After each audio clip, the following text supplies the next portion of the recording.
Hello and welcome to Good Morning RPG. My name is Leia and this is Matt, and welcome to today's shenanigans. Morning. How we all doing? Good morning. Ooh. Got that Spotify jam going. I just put that riff into the Necrodancer on again, and we could both hear it at the same time, so it's vibing. How you doing, Mo? I'm excited to be here. You saw the socials I saw because we were talking about it. I'm excited. I'm happy. I got lots of minis to open. It's gonna dingle my serotonin real good. I'm actually, funnily enough, waiting for some minis to show up soon. I got some stuff from Rogue Trader. Oh, like the old Rogue Trader? I want to do. No, it's the retailer Rogue Trader. Oh, okay, Stop cool. touching me. Okay, fine. Stop touching me. You made me mess up. Boys. Boys. Boys. What do you want? Hello? Where's this window that I have here? Where is this even? Okay, and he's gone. Oh, did I? Kiss goodbye. Well, you're like fucking with me while I'm doing my hair. All right, here you go. I just need to do one thing while I get this last post done. So you can have this image of me holding the thing that I was posting on social media. Mostly so I don't have to have my phone on camera. Tonight, please. Actually, hold on. Mo, can you help me for a hot sec? I want to do an Instagram story post. Can you literally just record me talking to you on stream and send that to me? Because I think that'd be funny. Because I haven't got to do an Instagram story, so I'm crowdsourcing it today. Let me know when.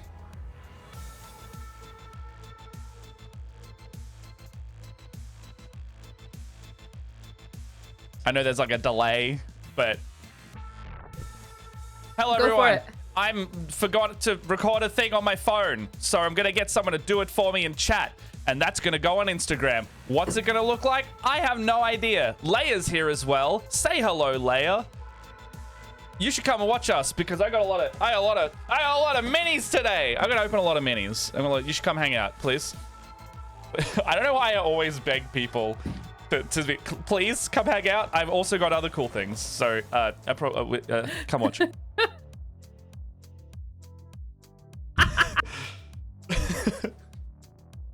I would say improv is my passion, but sometimes when I plan to do improv, turns out you shouldn't plan to do improv. It's like, ooh, yeah, maybe not.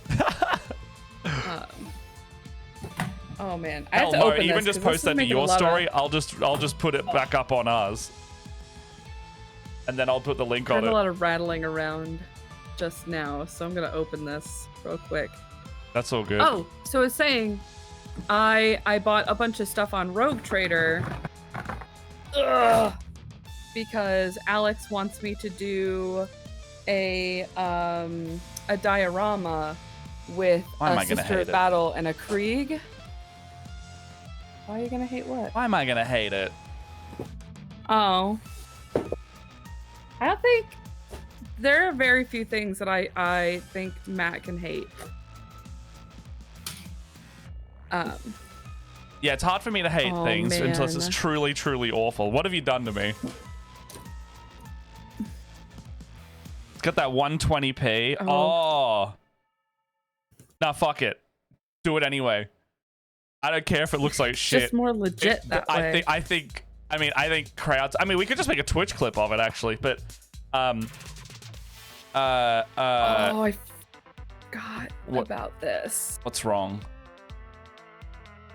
Oh, did the little box get fucked, or is this the A little bit. It's okay because the codex inside the box is the nice codex. The box is just the packaging. Yeah, like you've got the nice codex. Like my Emperor's Children one. Like I also got the nice codex for the Emperors. Yeah, I got the fucked up 2nd edition art. Yeah. You know. Oh man. Look at these guys. That What one, is that? it's got that 120p. In short, Mo, I don't care if it looks bad because I think it's funny that sometimes I just think it's funny. I'm incredibly amused when we do like I like jank stuff sometimes. I don't know. I like jank and the cheese. I think jank and cheese. If you like, because if you steer into a skid, it's suddenly like so much. It's either less cringe or no longer cringe. Like that, I firmly believe that. If you put your whole ass into it, it's now confidence, and confidence is one, sexy, two, fucking dope. Like I don't know. You're either the whitest person on earth, or you full circle into baby no money, and you're a fucking, or like you're just a G at that point. Just gonna turn. Cool. Does music? Does the volume scale on your side as well if I turn it down, or is that just me? Nope. Just I have volume control on my side. Okay, sweet. Because I need it quieter in my ears. But I don't want it to affect you or stream. Because I love this soundtrack, but I need it to chill. Also, let me know if our layer is too quiet or I'm too loud, because I can adjust that on the fly. All right. This is freaking cool, though. Makes me wish I had the sisters box. What this? Or a sisters, like a sisters box like this. Oh, they did one. Okay. Do you want to see what it looked like? I know. No. I mean, here's then the I'll thing. just want one. Here's the thing.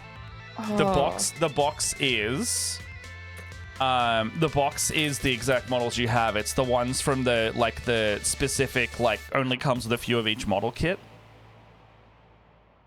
And I know, but it's gonna be really cool, and I'll like the art, and here's the thing, want to find it. If you look, you don't have to buy specifically that one. They release a stupid expensive special codex of every codex anyway. All right, we're gonna throw some stuff out. That's the first thing that goes. Oh god, I forgot how fucked up this box is. Okay.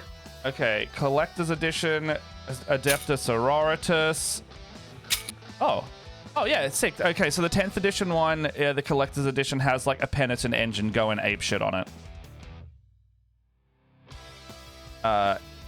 Or the I actually really like the regular one for this edition, but here, later, if you were wondering, here is the other one. Do I have my camera on? Oh, is this just these guys? It's literally just these guys? It should be what's on the box.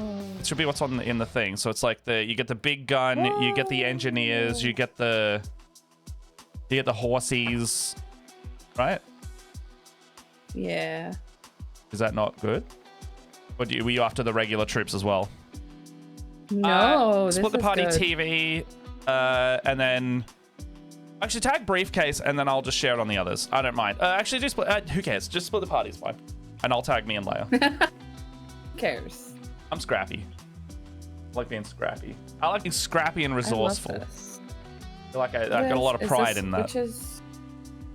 Which is this one? Does this have the little measure? Nope. Oh, wait, hold on. Did you get the special boy in that as well? Like the character mini? Yeah. Oh, fuck. I didn't realize he came in that. Special boy. Oh, wow. You can still buy it in Australia. What that guy is? Yeah, he's like Death Marshal or whatever his name is. Dude, did you get 10 horsies in there? One, we were talking about this, weren't we? Yeah, 5. No, I'm looking on 5 guys in here. Looking on this army box, I think you get 10 horsies, my dude. I think they just have. I mean, that would make sense. I have this many sprues. Yeah. I'm looking at the box here. This is the Death Corps of Krieg army set, yeah? Astra, yeah. So, you get 1 big gun, 10 horsies, the character, and 5 grenadiers or whatever they are. No way. No way. That's why the box costs them the amount it does. There's no 2 times. I don't see 2 times on here. It's because you get 2 kits. So each kit only needs one set of instructions because you would only normally get 5 in a box. But if you check your sprues at the front, because it's not the combat patrol, right? Oh, thanks, man. Thank you. Oh, no, you're fucking right. On the back of the box, it's got all 10. On the stream, I literally have that image up. I was like, surely this is correct. Yeah, that's this image. Oh, my stream... Is my stream... Is it? Oh, I think my stream is bugged out. Oh, we lagging? Hold on. Oh, shit, I've got a few drop frames. Oh, no, it's... Oh, okay. Maybe a little earlier we had some dropped frames, but it's okay now. I'm dropping a little bit. Why is it dropping? Okay. Let's kill this tab.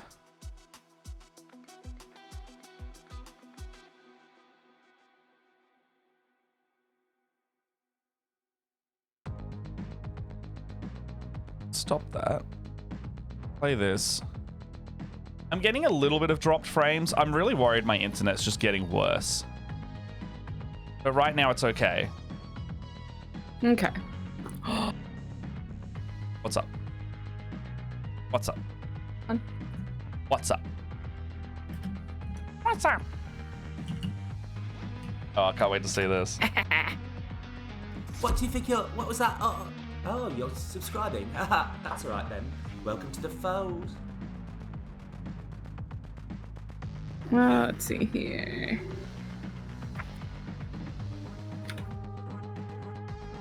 Does this not have... Okay, so this is the 60 mil. This is very funny. All right. I wish these were labeled. Oh, you know... I'm an idiot.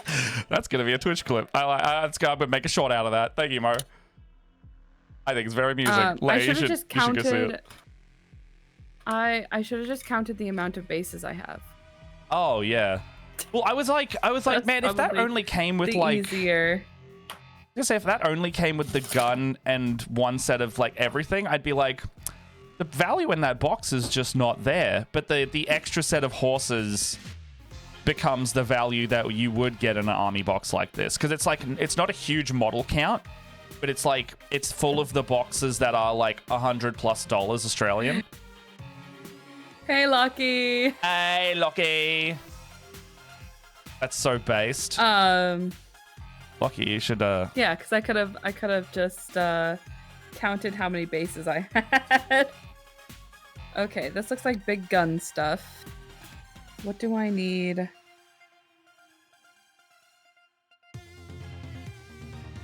Oh yeah, C times 2. No worries, Mo. Thank you so much. Lord Marshal Dryer. Yeah. So you can make him. I can't remember if there's another one, but he's like their horsey commander. So I'm looking for. How you doing, by the way, Lockie? Oh wait, I forgot this doesn't work like Gunpla. Oh no.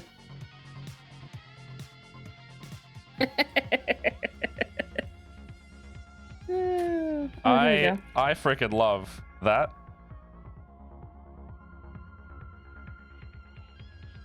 I love this stupid little story. Thanks, Mo. Thanks, Mo. I can see it now.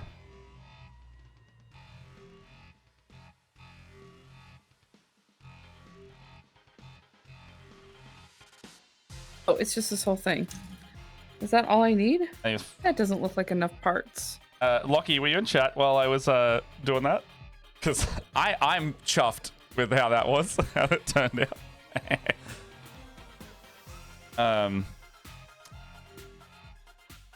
I gotta moisturize my hands. I'm getting like that dried out kind of yucky feeling on it. Oh, you should check the Instagram story, because I was like, fuck it, we gotta go live. Mo, can you help me record an Instagram story direct from chat? Oh, goo in my eyes as well. Everything's happening today. Everything's weird today. There's just chaos in the air. No worries, Lockie. It's no stress. It's not like urgent. It's just amusing. I want to. Okay, I got one thing to show you, and I'm trying to remember the other thing to show you. Oh, yes. I have fully committed to the idea of... So you know how we were talking about, like, swapping minis for a box type thing? Yes. And which one I ended up on? Okay, so I've... now that idea is more tangible, I want to talk about what I'm going to do for my next Arc army next year, because now I have lead time. So, the box we were talking about is the Leagues of Votann Combat Patrol, right? So what I worked out is there's 2 versions to get. One I have to get sooner, one I can get later, because they literally just announced like the new one. Like they announced it last weekend between you and I talking about this. So also for one, Leia, the collector's edition of Sisters of Battle is on screen if you wanted to see it. Oh, that's cool. Yeah. So that's there. That's this 10th edition's codex. They released some fancy bullshit one every edition. However, unless you get them in like the army box, this is not the one you get in the army box. There's always a different one again. However, these ones are like almost double the cost of the new one, which I hate. The idea of, especially because the codex is already like $60 US, right? I think it's like 80 to 100 US dollars. Yeah, they're like $80. Yeah, so it's like, unless you really, really want it, I really only ever get them in the codex because I've got 3 of the Tau one as well now because I bought 3 of that army box for the crew. And I don't need 3 Tau codexes. But they are nice, you know? So, for example, we got the regular Sisters Codex. This is the one you got, right? The nice one with the lady on the front. I actually don't have the 10th edition codex for Sisters yet. Oh, okay. I have 8. I have edition 8 and edition 9 because I found them in a secondhand store for like $5. And I was like, I just want to take these home. Yeah, I think, So I want that one. I don't have that. I've got...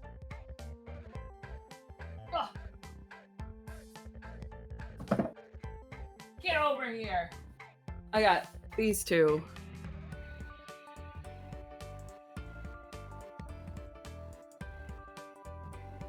Oh, I can't hear you all of a sudden. I don't know why my mic muted. Me either. Here's the thing: the one on the left is the same as the current one. Where the fuck did that go?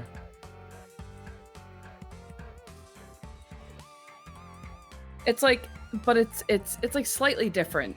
It's slightly, so it's got the branding and the styling of the 9th edition codex, but the art of the 8th. So.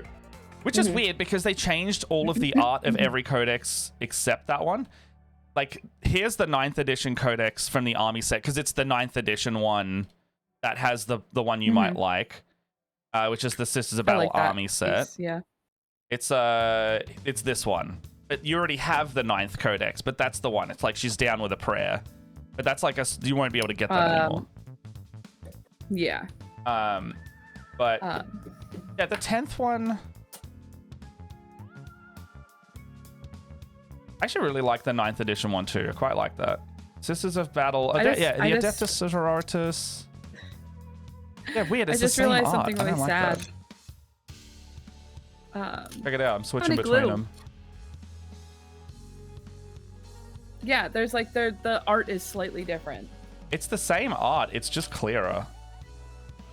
Like they've punched up the. It's like the background is different. Yeah, they've changed the design style. They've made the front character pop out more. They've added like a grainy TV effect and put the logo in like an outline behind them, which the design language I actually like way better now that I've sat with it for a while, because looking at the old codex, I'm like, it's not over designed, but that is that classic Warhammer look. But I actually think this new look for Warhammer works better now. I used to be like, I used to not know if I liked the new logo, because that old logo is like iconic, but the new logo works really well. And I think, I don't know, I think it's not an improvement, but it's a good new direction. It's like neither are bad, they're both good to me. Where's this? Imperium Sororitas. So, Australia. Sororitas in Australia. Okay, so you were saying what you wanted for ARC next year. Yes, I'm trying to still find that one. Oh, you can't get the special codex anymore. I wouldn't bother. That thing will be even more expensive. No, I'm not. I'm not gonna. Yeah. It's also like, it's really only if you want the updated rules, but you can get them on Wahapedia because the book, unless they add like significant lore, is going to be the same. So, but the thing is, so I know that this is a little bit of a me problem. I tend to absorb information better through physical media than I do digital. That's so fair. And I don't fault anybody for that. I think for me, it's just like, if I know I'm gonna, I think it's for me, I'm like, I'm gonna buy the book for when I play in person, and then I go like, okay, what's the benefit of just having that? Because when I play, tabletop sim, for example, I have it all on Wahapedia because I'm already all digital in the game. Versus if I'm in person, I'm okay to not. Where's the new combat patrol? Okay, I don't know what to do now. Fuck. What's wrong? What did you say? You don't have glue? I don't have any glue. I don't have glue. I can't do anything without glue. What? Wait, you sure you don't have a link downstairs? I went through my office and cleaned a bit, and I had like a bunch of dried up glue, but I don't have any. I haven't needed like new glue. So no. You got like super glue? Because I mean, I'm a super glue person on minis, but I know not a lot of people are that. They're like to, I have this crazy glue, but this is like dried up. It's like I don't think there's anything left. I think I have this here to. This is to remind me to make sure that I buy this again. Yeah. Okay.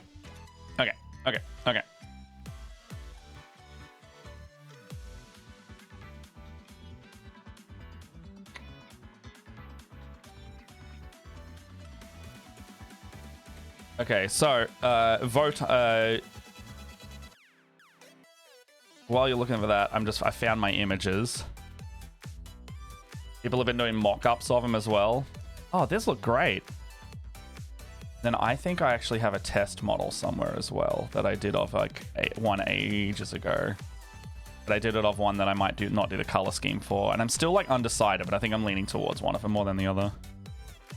Mm-hmm. Oh, I found it straight away. Hell yeah.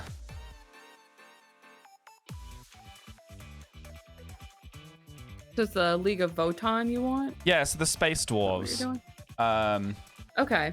Okay, so I found what I'm going to do, and it's basically, if anyone's seen it, inspired by like vintage Lego sets. So, good. Someone did... I can literally just open this page, I guess. Now... I love this song. Okay, now... So one of these two, Leia, were the ones that I was looking at. So I did like actually a little rough army list because I was sitting there going like, what models do I like in Votan? I really like the bikes because they're like based on the ones from the 80s where, okay, so for context for anybody, this faction basically is a reimagining of, they called them squats back in the day. It was basically like space dwarves, but they were all like Harley Davidson riding bikers. Now, they re-released them, and they announced them on April Fool's Day, I shit you not. They put a teaser out, and everyone thought it was a joke. And then they come out of the gate swinging, going like, nah, this is real. And everyone went, hang on, what? New faction in 9th edition? And they went, yeah. So they just straight dropped just a fully new faction. They gave us a lot of heads up. However, it has resulted in cool things. Now, they did a big release in 9th edition, and now in 10th edition, like literally over the weekend, they went, okay, here's here is a second wave, basically. Hey, Simo, how you doing? And so these are them. So they've got like this kind of like capitalism industrial vibe where it's a bit more like Mars rover and kind of like, it's not retro future because it's less sleek. It's more like industrial future sci-fi. So like piping and kind of large armor plating, but all of their stuff looks like, you know, you take it onto Mars or like a distant planet, kind of like near future sci-fi. Like this is their big Land Raider size tank. Like this is their big boy vehicle. And it's got like these big tracks and it's like kind of blocky and chunky. Right on. And it's kind of got like a weird, like it's not a super 40k aesthetic, but in a way that fits 40k perfectly. And you know, they have the Nordic theme, so like their troops are called like Hearthkin and Jaegers, and the leader here is called a Khal, a Khal. And so they're all about like Khal, yeah. Yeah. And they have like runes and things and like a lot of that Nordic kind of iconography in their setup, and that's kind of like their armor style. They're like they're not at all Space Marines. They're also not Imperium. They count as Xenos race because they split off long enough ago from humanity that they completely developed a different society, and they actively don't give a shit about the Imperium to the point where like the Imperium will work with them begrudgingly if they have to because humanity, but also they consider them Xenos scum because they don't worship the Emperor, and in fact their whole society in each league of the Votann is they follow an ancestor and an ancestor core, and the core is not like a creed or a thing. It's literally an AI that was set up for their colony, but then all of the leagues had different AIs throughout space, but they all started degrading over time. So their ancestor cores, even though they were starting to malfunction and stuff, they were still advanced enough that the malfunctions just became personality traits. So they started taking after, like, that's their ancestor knowledge and the record keeping of history. So when the cores like fuck up and die, it like changes their history in like almost an accidental revisionist way. So then they start taking on traits of the ancestor core, and I find that really, really cool. Now, the lore dump aside, because I found it interesting. They've got this kind of thing where they have like these exosuits and power mining suits and like big chunky things. Like even though they're dwarves, they're gonna smack you real hard with their hammer type thing, you know, or their big power axe. Yeah. And they also have these really cool things where they're called Ironkin. They, unlike the rest of humanity, they did not reject wholesale the use of robotic sentience. So they have what's called Ironkin. So you can see on this image here, there's a little guy. And anytime you see like this helmeted head that kind of has like a brass top, that's not a head. That's a fully sentient AI robot. That is in their society, they are on equal ground as the Votann kin themselves. They count them as kin.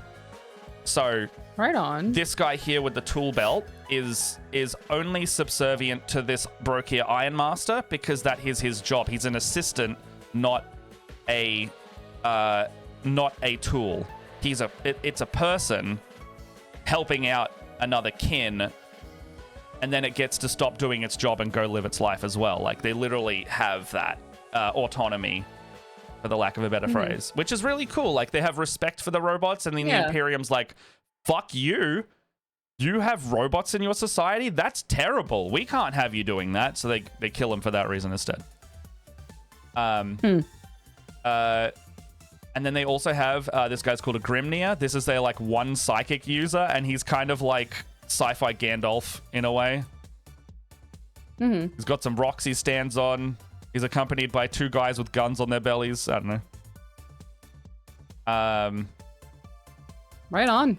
I think it's fucking sick. Now, what I want to do with them is, you know, we have our little army here. You can see like this is very like Mars rover with their invasion force or defense force or whatever they're using.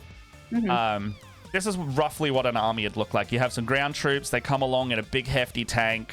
You got some some light vehicles that turns out I was reading the rules. You have a squad of 10, but when you declare the battle formation, there's a rule that you're allowed to split them up after the fact. So your army list can be altered, so you can send 5 or 6 guys in this little car, 5 or 6 guys in this little car, and unlike normal 40k rules, you're not supposed to break up your squads after the fact because that would give you advantages, right?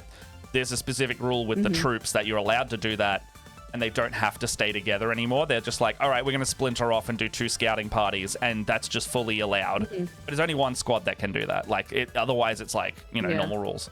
But I find that really cool that you can have 2 little cars, and then you can, like, bait and switch your opponent to be like, well, I know I have a list of 10, but I'm going to put 5 in a car and go this way. Or you could just put all 10 on the field. Which I find really cool. Now, what I want to do... are you familiar, Leia, with the old Lego sets of yore? The Rock Raiders, the Mars mission, the Ice Planet, the spaceship. Not as much, okay, but they sound familiar. Okay, so someone went and did like a visualization of like 9 major retro sets, and I think they're like 90s to 2000s in aesthetic. Now, I've got 2 clear favorites, 3 or 4 clear favorites in terms of the theme, but only 1 or 2 favorites in terms of what I will actually do with them. Maybe 3 favorites. I think I want to get like an opinion. Now, okay. I want to say, keeping in mind the theme and the brief of this army is going to be, when Jess and I were talking about it and concepting it, not only am I going to paint all these as Lego and Lego themed, and I'm not sure if I want to paint their skin like fully like Lego Man yellow as well. I'm still on the fence about that. But what I will be doing is we're going to make a display board like we normally do.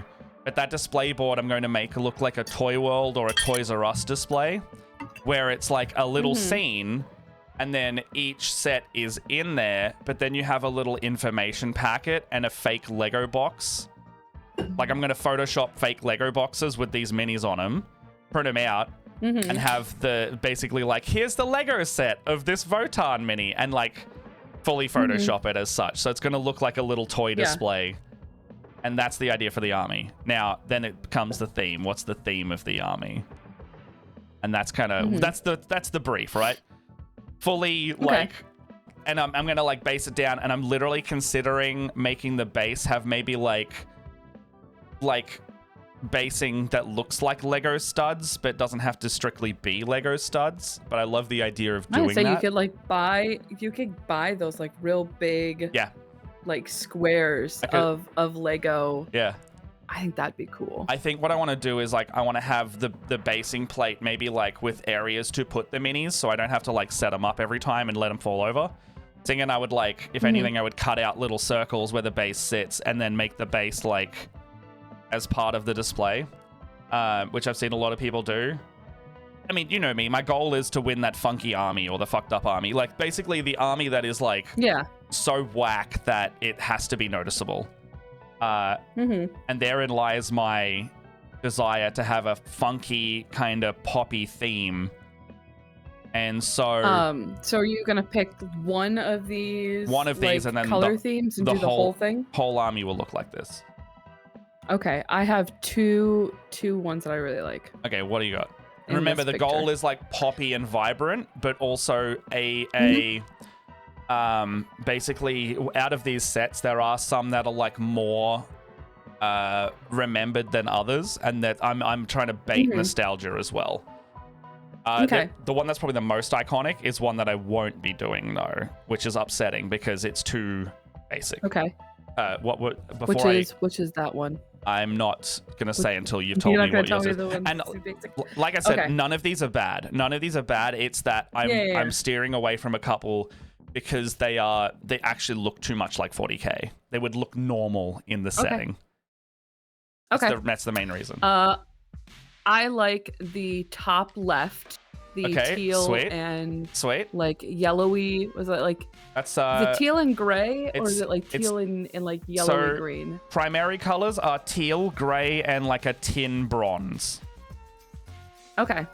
Love that. They are called the Rock Raiders. This is actually one of my favorite sets that I genuinely did collect back in the day. I had these sets. Ooh, I love that with like the little pops of yellow. Mm-hmm. Yes. Let me I pull love up. that teal color. You know me, I'm a sucker for teal. I love teal as well. I can genuinely pull up these sets. Give me a sec. But yes, this is the one that I actually did a test for when my brother bought 10 of these for me way back when. That's actually the color scheme that I've already tried out. So, hey, Min-Max, how you doing? Welcome in.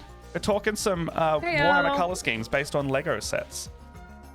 So this is the test I did. Looks like we have a new follower. I remember when we Welcome did to the that. cult of I Yondar. really like that color. I really like that color scheme. I really like it. And then go back to the So this is Rock Raiders. Now, yeah, so that's Rock Raiders. So Rock Raiders is in my top 2. Rock Raiders is in my top 3, but I don't remember where it sits in my top 3. Okay. Now, here are the sets from Rock Raiders. Sorry. Okay. So we're talking I was like... going to just show you what my... So I'm just like, just to show everybody what we're looking at. Rock Raiders are like, they're little guys and they're, you know, they're on a mining planet or something, but they're all kind of like sci-fi miners, like the dwarves, which is why I'm like, all of these color schemes that I'm also thinking about like fit the Votann as well. Like you could actually feasibly have them in lore. That's just a guy. Like this one is kind of like a little fancy flyer. This one's like a sled. Like you could make the troop transport look like that guy. And like what I'm going to do is I'm going to angle and create them to literally have these little, you know, this would be my troop squad. Yeah. And I would actually, I would imitate this box perfectly. Like I know how I would do it. You know, here's a big mining truck. No, I see, that looks like the truck that they described. Exactly. And like these big, I love it. These big brown cabling bits fit the exact vibe of the piping. Like I think this one fits really nicely. And here's like their main base thing. I remember back in the day, I forgot that Lego did this. They had these big plastic molds with studs on them, and you kind of build your bigger sets on them generally. I feel like you're just selling me more on this set. Well, here's the thing. This is right now. I'm not actually. This is not my top choice. This is probably my second top. Now. Okay.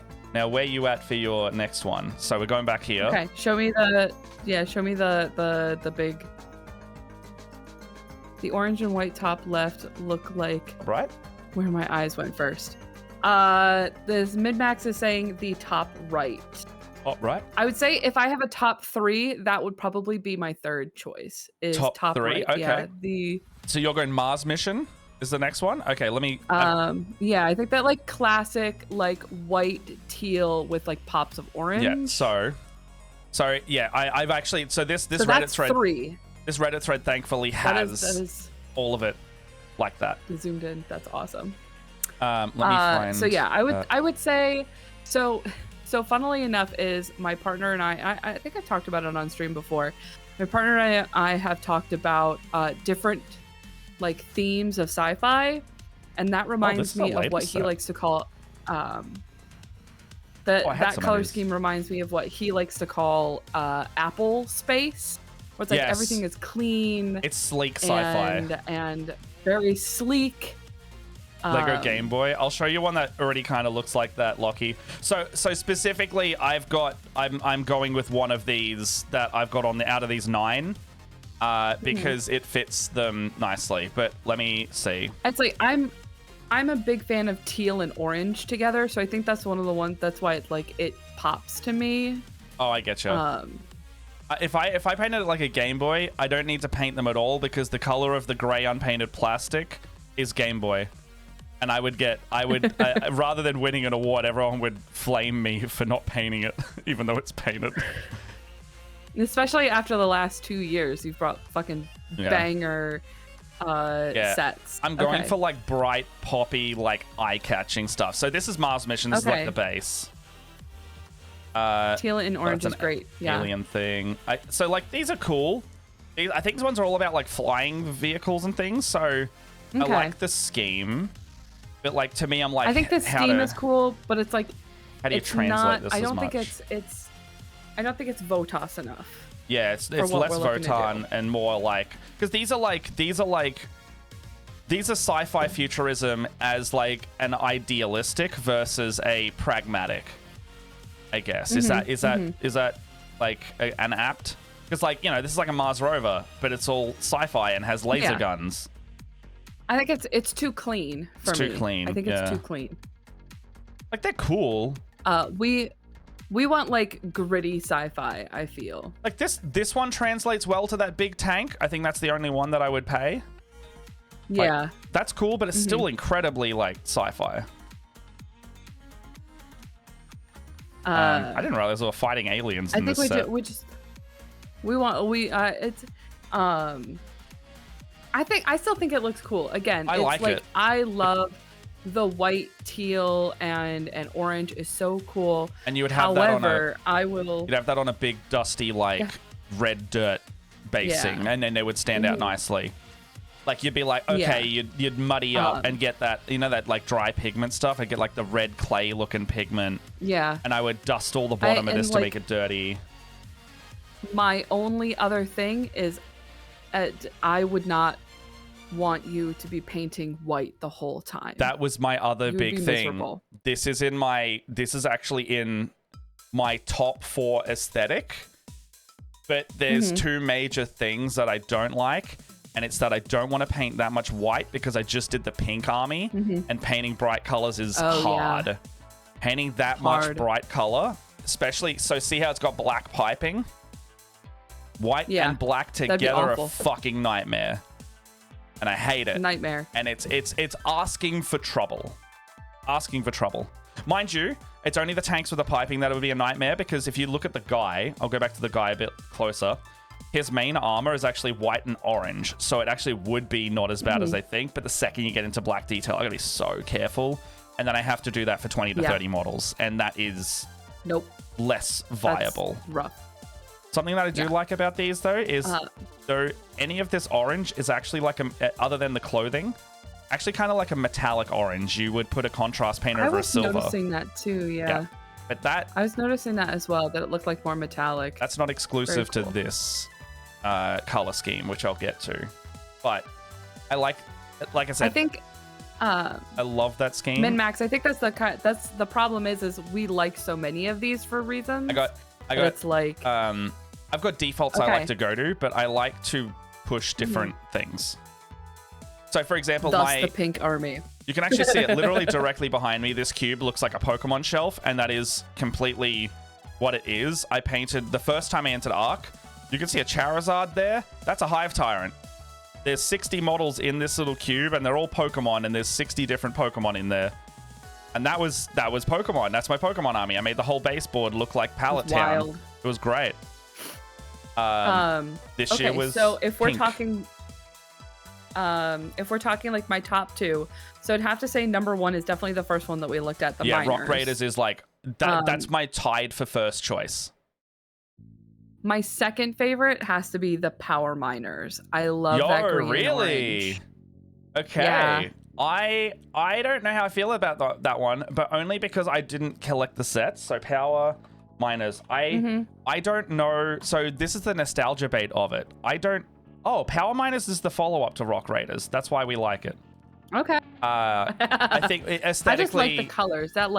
That lime green. I feel if you look at it, like if you see that from across the room, that is going to be like, I need to go look at that. So, which is, I feel like what we're kind of going for. So in terms of what people think, they're like Power Miners is the prequel to Rock Raiders, but Power Miners came out in 2009, 2010, whereas Rock Raiders was like, I think late 90s.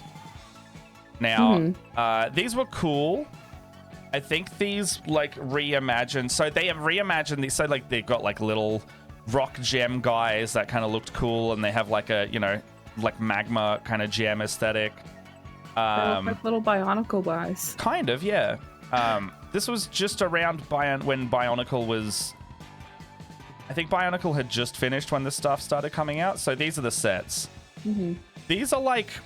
I don't know, Lego turned... There was like a period of Lego where everything had to fire guns or some kind of like flick missile or like, you know, projectiles that can be lost around the house pieces. So many of those. Now...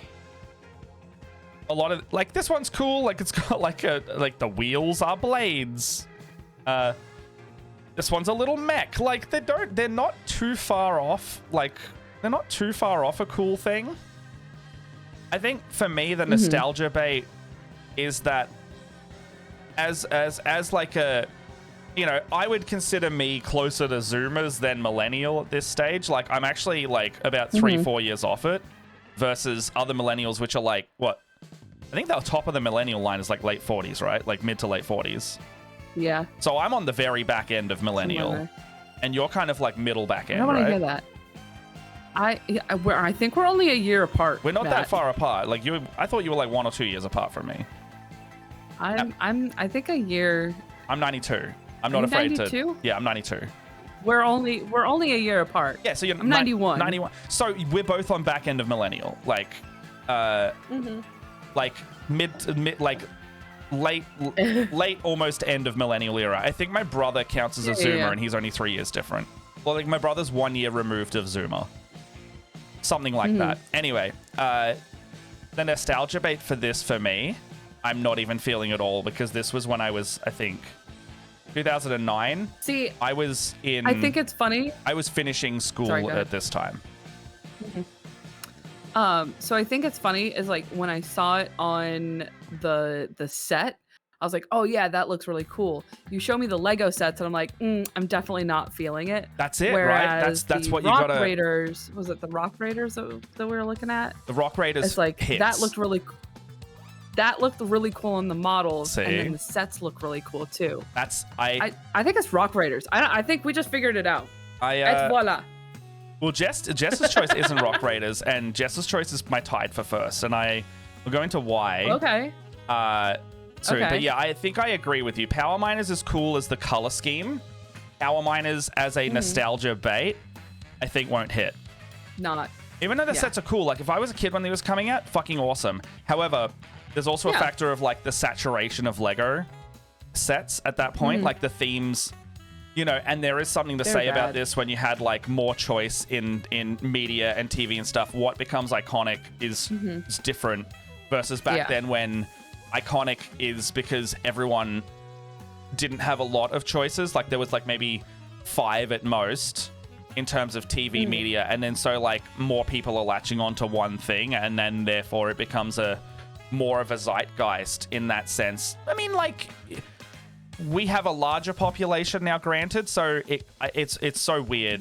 It's like the media landscape is larger, and there's so much that could be said about pop culture in that way. But there is specific things with like when the Lego is more saturated, is it like remembered differently? Now, if you were to have like maybe 1 or 2 more choices, where would you go? 1 or 2 more choices. There's one that I'm surprised you haven't said, but I think I know why you haven't said it. I'm not doing. I will wholesale say I'm not doing either of the bottom 2 left. Okay. Because they are space police. None of the bottom 2 left. ACAP, not doing it. Oh yeah. No, I don't. I see it now. Yeah. Bottom left, middle left, not going near like space police, not doing it.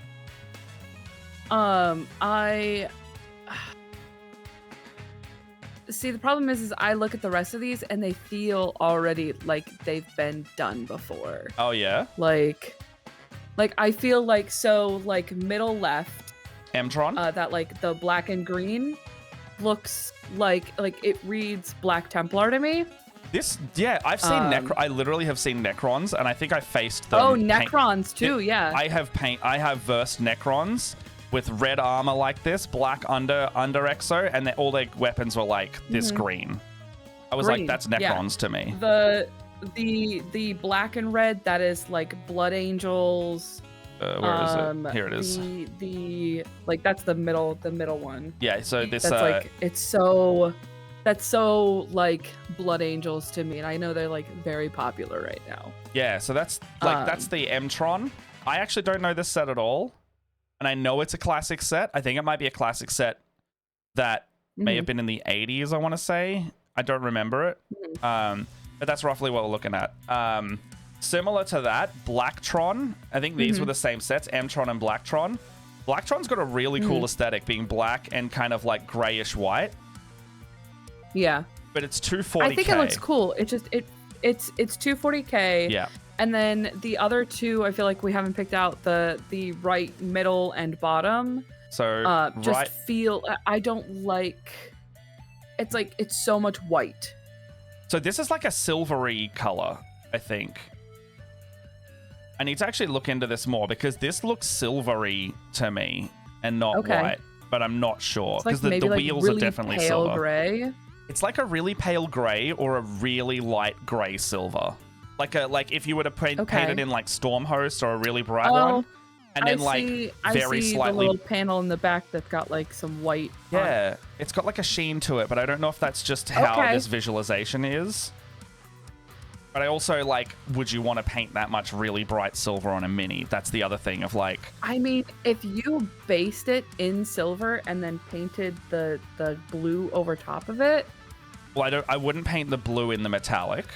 I would keep the blue as this kind of blue. So that's kind of like no. No. Oh, so are you looking to do contrast then? No. But if we went for the silver, like the gray silver paneling here, I would paint the blue as like a matte color. So like you're like, that looks like a Cantor that's what I'm blue saying kind too, of thing. But I'm saying like I'm saying like don't base it just like do your primer and then paint it silver, like with a can. And then do I can just rattle prime the it matte silver. blue over top of it. I've got a rattle can of silver. That's what I'm saying. Yeah. Oh yeah. I get you. I really want to do Mars Mission, but all the rusted and dirty like Mars Mission meets Dead Space. I love that. Lived-in sci-fi is my favorite. Yeah. That's why grungy lived-in sci-fi. If you did this one, you'd put red pigment all over it because that's the lived-in Mars. And then a really good thing to make, you can't really see it on this image, but something to make light armor look really good is you get sponging, and instead of like shading it or edge highlighting it, you just sponge like Rhinox hide onto it to make it dirty. The Tau color scheme is really good for that. Where is it? Where's a good one? What are you looking for? There's a big photo of a vehicle somewhere that fits it really well. I think it's in here. Like you can see like this big tank. You can see like dirt sponged on it. Realistic, gritty sci-fi is great for world building. Yeah, it's like one of the things that we talk about in my partner and I talk about. The Alien is like the best sci-fi because it's lived in, it's dark, it's gritty. It's like basically they're just space truckers. So it's one of my favorite sci-fi movies. So I feel like that's silver and gray. You convinced me a little bit there. Yeah, so it's the gray because it's not white. It's like that. It's if I was to equate it to a color, it'd be like administratum gray area. Like it's not off-white like, gray, but it's like just a tad below it, so you can still highlight it. It's like I have like a silver gray is what I've been using for some stuff recently. Okay. I also have a thing that I've just realized and looked up. People have already started doing it, and not in a way that makes me not want to do it. Oh, fuck yeah. Okay, someone's gone through and visualized all of them. Here we go. And someone's literally... Okay, this is cool. All right, eggshell gray. Someone's been... Oh, that's cool, yeah. Okay, yeah. So some people have gone, oh, I've had the same thought. And they've done like white though too. Yeah, so you can do your own take of it. Like a chrome silver would look fucking badass. Yeah. Okay, someone's also done Rock Raiders. This is great. Everyone's clearly seen the same Reddit post, which is nice. This helps me a lot. Now I can visualize. Well, it's like when you were like, "Oh, you should paint a bunch of town and make them look like Gundams," and I'm like, I don't want to do that. No, it works. I should paint something. I have to go get water because I was planning on gluing stuff. Oh, you're good.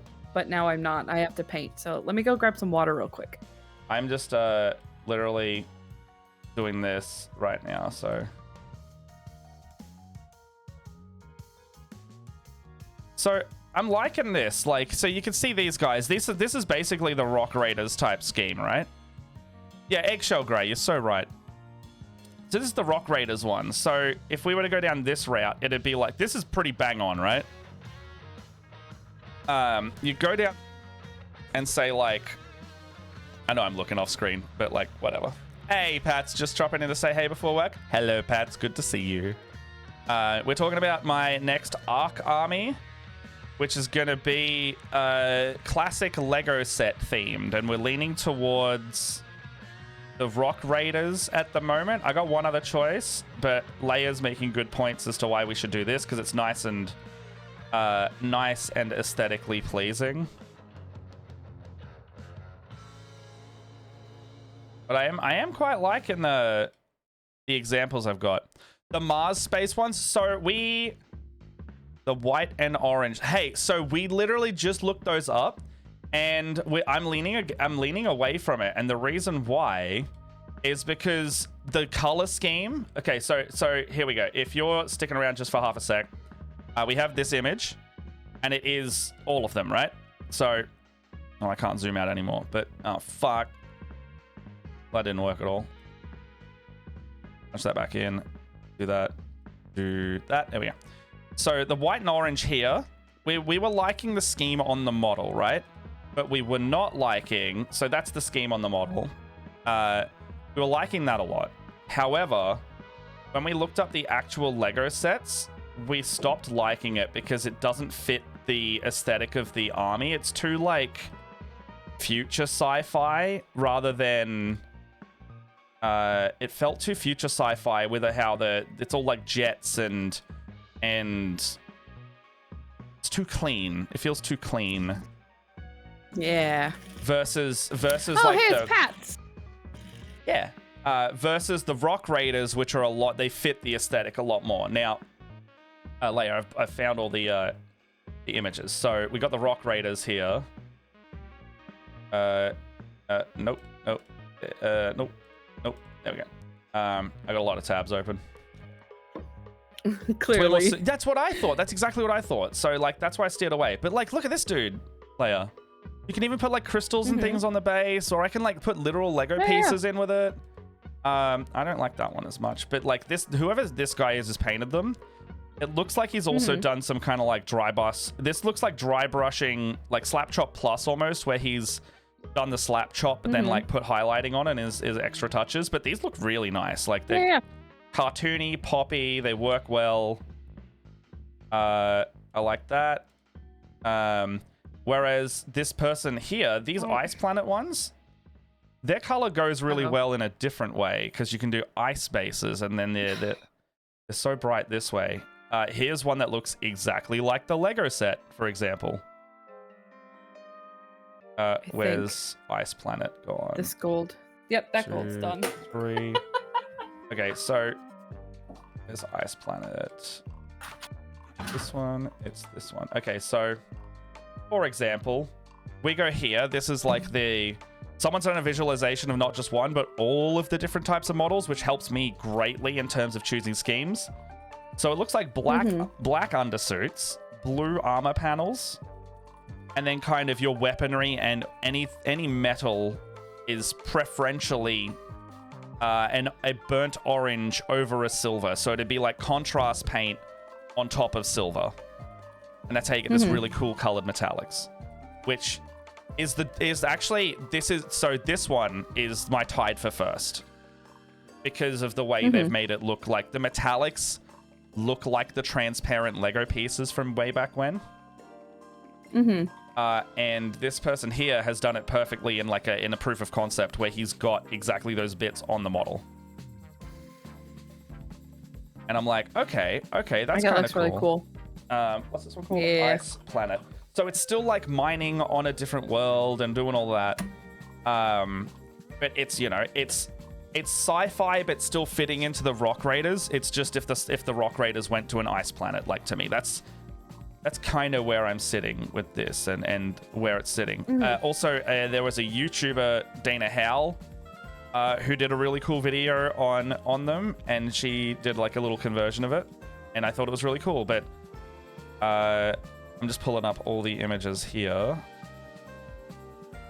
Get rid of these. Okay, so here's like the Ice Planet stuff. They've got those big wheels again. They've got some like little floaty guys or like guys on sleds, but you'll see like all of their main techie pieces. They've got this like incredibly orange. It's like orange and blue contrast, really nice. And then the white kind of sits in the middle, strangely. Well, I mean, that makes sense because blue and white are complementary colors. Or And blue and orange are complementary colors. And then white, I didn't think white would work so well as the tertiary color, but it does, you know? Mm-hmm. So that's a nice neutral. It's a nice neutral, yeah. But it's because of the snow. Like, when everything is snow, the white makes sense. So, in essence, that's where my dilemma lies. The nostalgia bait for Rock Raiders and Ice Planet are pretty on par. Mm-hmm. The color scheme for Rock Raiders is my favorite, but something about Ice Planet hits real good as well. Ice Planet, I think, is the most eye-catchy, I guess. I mean, I think they're both pretty eye-catchy with that teal. Really hard to decide. I mean, I've got time. The teal is really nice. I really love the teal, hey. That's because we are biased towards the color teal. Because if you're looking at this, okay, so if I was breaking this down piece by piece, the two main colors in this that are eye-catching are teal and some kind of yellow, where it's gold or yellow or industrial construction. And it's good. And this one actually reads more realistic. Then you have Ice Planet, which is just straight up like almost gaudy. But does that work in its favor? Because it works. I don't feel like it's gaudy at all. It's sorry, gaudy is not like, okay, gaudy, tacky, not the right word. It's loud. Loud the right word? Maybe loud. Punchy. I don't know. Something about it has a visual impact that Rock Raiders doesn't, despite being a... Yeah. I'm stuck. I genuinely am stuck. I think that's it. It's very 90s. It's very 90s. It's not ugly. It's not tacky. It's not gaudy. Cool. But it's treading the line where it could be. Anyway, I don't have any of the models yet, so I have more time to decide. Oh, actually, also, all of the sunglasses are painted that same silvery tone layer with the with any of these visors. So all of the visors between Rock Raiders or the miners, Ice Planet miners, they're either going to be like fluoro green or this like or that transparency looking orange. I mean, I love it. I love both. And I'm gonna have trouble doing it. I'm gonna have trouble. The very 90s boys toys. You're so right. But yeah, I think I need to think about it. I also have a 10 squad of regular guys in terms of the Votan already. Like, my brother just bought me them because he was like, you would like these. So no matter what, I can still have a squad of either at the end of the day. I mean, I think you should do a test model of each and see which one you like so the right. most. I should do that. I might start that today because they're actually primed over there from a while ago. For everybody else, I have already done a test model of the Rock Raiders. Like, I've done half of one already. I did this ages ago on stream, I think. Yeah, I remember. I don't even remember what we were working on, but you did that. In essence, though, that's the Rock Raiders minus like the yellow that I would put on it as well. You know, any kind of like high tech would be that fluoro yellow over the metal color. You know, their weaponry, like their blades, they're like plasma blades or some shit. I'd make them like bright, like whatever the bright color is, whether it's the bright orange or the bright green, it would be one of them. But yes, it's on stream now if anyone's listening. It is that's the example on one of my models. Like, I did that one. So that's where that is. And then I need to, I guess, yeah, I'll go back and do the Ice Planet one if I've got some time today, because We're not even halfway through stream, so you got time. I get my other sister out so I know what the hell I'm doing. Now that's thing 1 that I wanted to show you, Leia. That's thing 1. The thing 2's a lot. It's thing 1. It's literally the thing 2 is like a minute or 2 by comparison. So you know how I have my Emperor's Children and my Noise Boys and all that? I really like them right now. Yeah. I went, oh shit. There's like a model from ages ago that they did a re-release. And it's like it was like an homage model. Like a commemorative. No one really knew if Emperor's Children were actually coming out ages ago. And it was basically a limited run model. Maybe like a commemorative thing where they were just like, yeah, just have this. It's like based on some classic art. I went, hey, Mob Zombies, how you doing? Good to see you in here. How's it going? I hope you're doing well. I saw your posts the other day. I thought it was really good. The about the filmings. C and Elliot's chat the other day too. Train of thought is gone. Okay. Welcome. I went, oh, I kind of would like that model. I don't know how to get it. It's really old and it's really old in the way that I don't know if I'm going to get it for anything less than over $100. And it was at the time like a $40 to $50 model to buy. And I go, oh shit. I bought this model for Pete like 3 years ago. I wonder if he still has it. Knowing Pete, he might not have opened it yet. Hey Pete, do you still have that Noise Marine I got you? Like from a few years ago? He's like, yeah. I'm like, have you done anything with it? Because I would be keen to buy that off you if you haven't. No, I haven't touched it. What do you want for it? I don't know, buy me a model of similar value and swap it with me. And I went, done. I bought something that day. And I picked it up on the weekend. So here it is. I got the OG Noise Marine re-release and this guy is... Oh, I remember that. You remember this guy? Yeah, I remember that guy. It's a Noise Marine, but he's got a sick as hell 80s aesthetic. Look at that. This is the only way I would have been able to get this. And I'm fully... Should I open it or should I keep it sealed? I'm going to open it. Because I'm not a... Like, you know you want to freaking... I wouldn't have got this. I wouldn't have got this from him if I wanted to sit on it and sell it later, because I would rather him sit on it and sell it later because it was his. Anyway, I'm going to paint that guy up like an 80s rocker and it's going to be hella cool. And then I might put him as the leader of one of my Noise Marine squads instead. Hell yeah.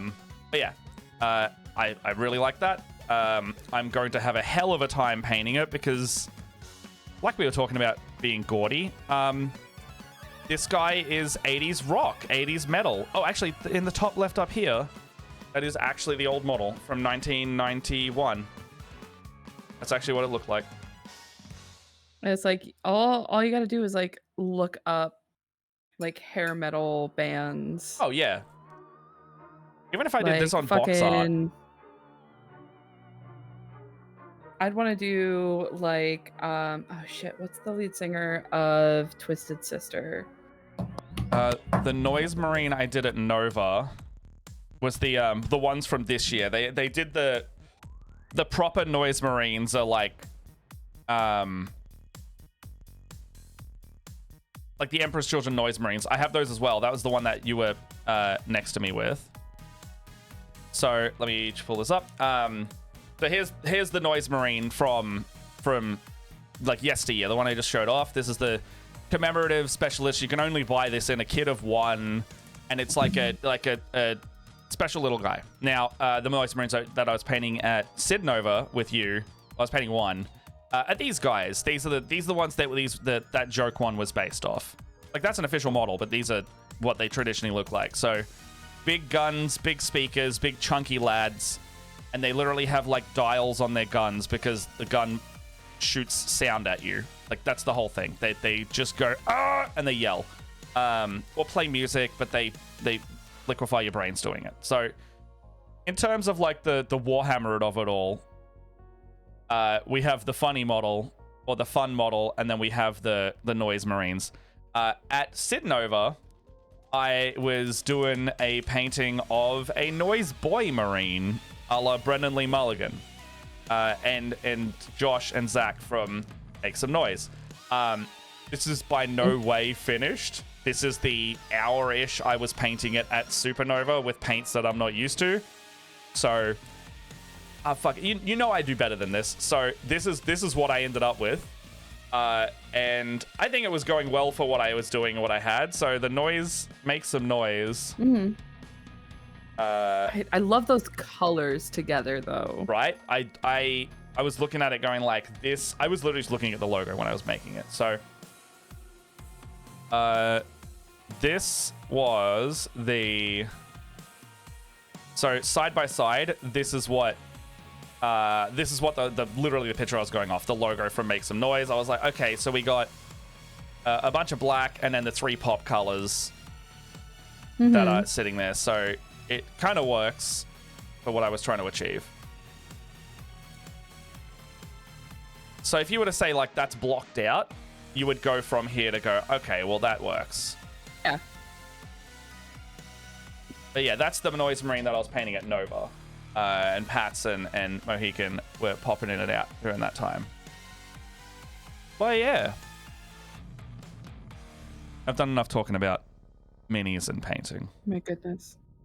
I forgot how much gold was on the sisters. Yeah. The trim's a hell of a thing, hey? Funnily enough, though, is so I started painting these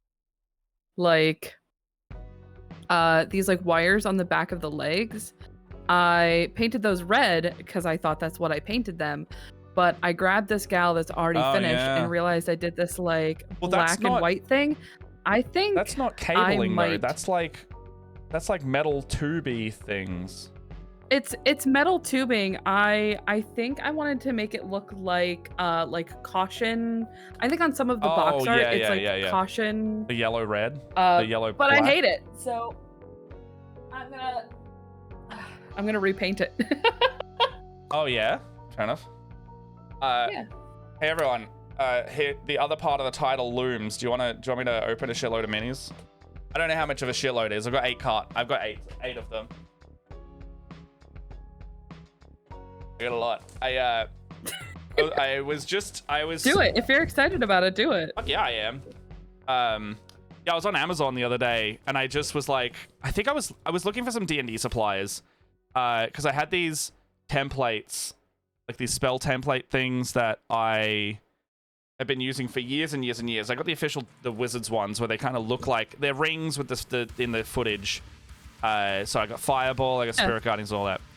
They were really nice because they were like 3D. They stuck up, and they the Fireball was made of like acrylic fire, and it like went up a little.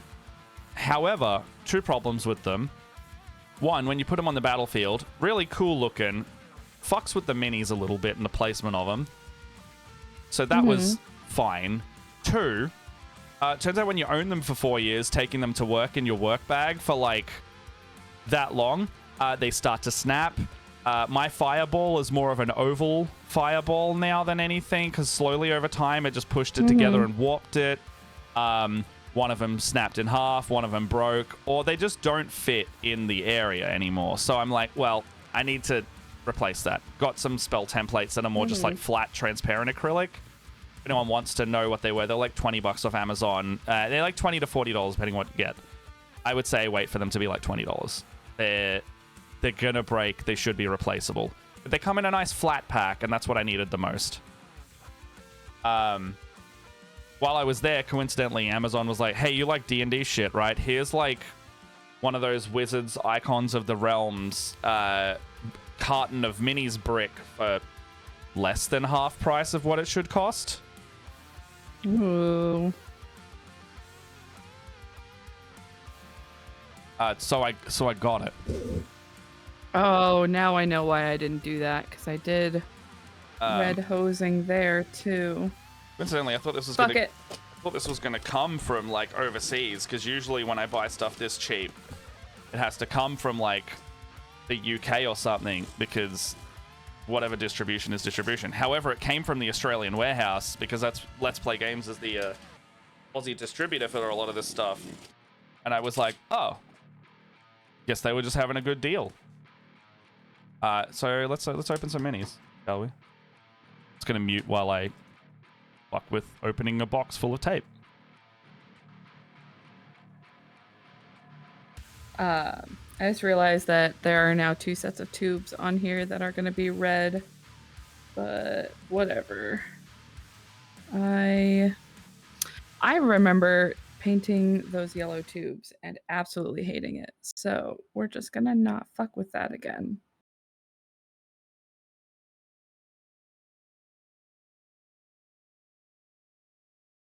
That reminds me, though, I should get some of those spell cards for conventions. I had somebody at Origins who used a set. There's like a player who had some at my table. It's like, oh man, those are awfully convenient. Everything else but the the spell like ranges. Is that the ones from like Gale Force 9? I don't know. They were like flat acrylic. Flat acrylic. I used to have the Gale Force 9 ones, but Yeah. because the editions changed, they're all basically legacy now. I did see though, did you see the new starter set that got announced? I haven't seen it yet, but I think they're gonna be. Looks pretty good. I'll probably have a chance to look at it at Gen Con next week. True. Yeah, I mean, I think it's a bit more expensive than the other starter sets because in my opinion, the D&D starter set should be like under $40 to $50. Like the normal starter set that's out now is $30, and I think that's a perfect price.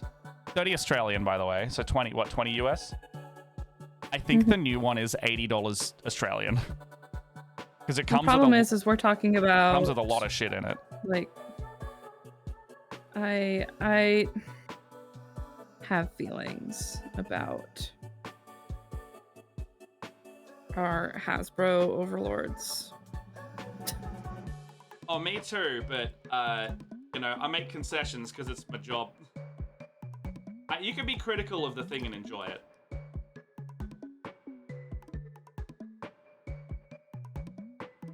I love this fucking song. Yeah, when we went to the Indie Symphony, they had a touching tribute to Riverboy. They unfortunately passed away in like March or something this year. And it was. I had no idea. Oh, I'm sorry to break that news to you. No, they were. They passed away. It was very unexpected, and the whole gaming industry is feeling it. Very upsetting. But yes, there's a very touching tribute during the symphony there, and it was so impressive to see that they'd made an arrangement that sounded exactly like this music. And I cried. They did like four. They did the most famous like 4 songs. Cried in all of them. I know, right? I probably would have too. They had their family in the audience, and they were like full on like vibing to it, like in like it very clearly like this is beautiful, like so beautiful that they were like dancing in their seat type thing.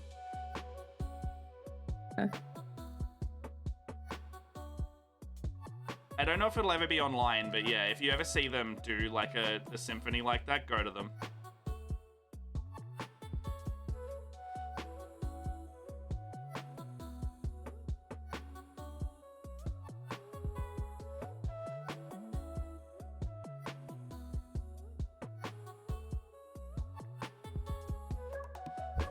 I'm so wary of like an order slip falling out on the table and it just has my address on it.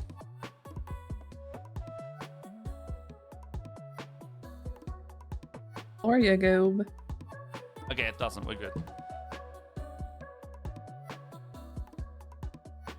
I don't know if you saw while I was pulling it out. Any guess as to which set that I got? Nah. The playlist, it's called Stream Safe. Wait, which one? Is it the one? Because I only just changed playlist.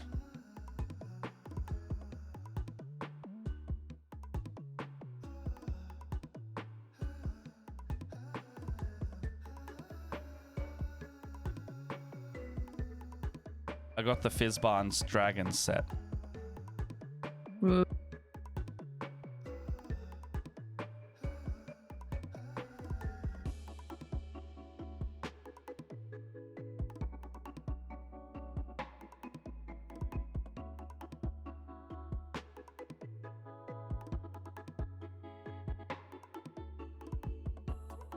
The one we're listening to right now.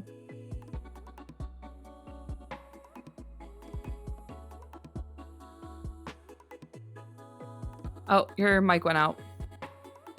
God damn it. So this has a lot of like the Zelda lo-fi, Zelda lo-fi, Pokemon lo-fi. This is like the Praise the Land by Riverboy out of it's a lot of video game soundtracks, but they're more on like the, you know, lower energy chill side. So there's probably like some like Mario jazz in here, I reckon. Some Hades music. I can see Outer Wilds theme song is in here. From Animal Crossing. And then the one that we were listening to before this was the Rift of the Necrodancer soundtrack, which is a bit more like, you know, dancey. So that's this one here. Both good, both able to be played on streams.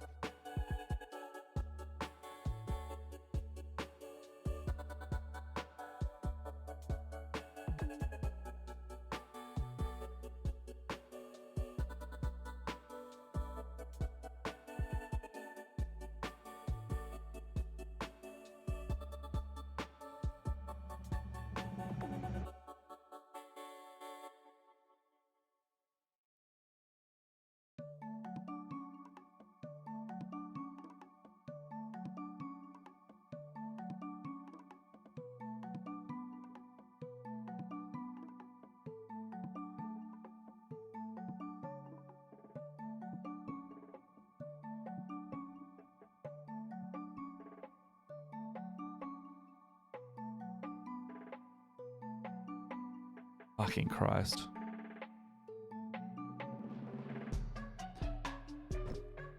My God. Okay, so I'm a fucking nightmare today. I was muted again. Okay. So. Oh, I'm so sorry. No, you're good. I'm looking down, so I'm not paying attention. I'm listening to your voice. You were concentrating on painting. I was like, Leia's just concentrating. Like, they don't have to do anything there. Anyway, so the boosters come with like. There's like 6 of the main boosters, so like if you've ever gotten these, there's like 4 or so minis in there. And then the bigger ones has 2 super boosters, and there's about 8. I think there's like 8 to 10 different ones in here, and they're size category huge or larger. No worries, MinMax. Thank you so much. They're usually category huge or larger. There's a couple I really don't want in here. I'll take it on the chin if it is, but. Looking at the price, if I didn't get this on sale, just the 2 super boosters is basically the entire carton worth, or possibly more, just by having 1 or 2 of these by itself. So that's kind of the reason why I picked it up. I was like, okay, well, I can get like, 24 minis that are good and probably worth the cost to start with, even if these 2 bigger ones are not what I want. And I think that's worth it. You are playing Gachapon with D&D minis, but out of the ones that I would go buy individually, I think this was actually cheaper to try and get them this way than buying because there's 2 of these that I would get. There's like an Amethyst Dragon that I really, really want. But if I was to buy that by itself, it costs like $80. And that's more than any one of these costs. So I was like, I get a lot more minis for the same price, and there's a bunch of like Dragonborn type or Draconic adjacent minis in here that I actually would like. So I'm gonna start opening them. Let's start with just the little guys first. Maybe I'll do like 3 little guys, a big guy, 3 little guys, a big guy. Shit. This is not sponsored in any way. This is just me shitting money into my hobbies, and then, well, shitting money into my hobbies, but also cheekily being able to claim it on tax because I do this. These will go into my paid game box. Ooh, this one's heavy. Heavy usually means you get a big mini in there too, which I'm like,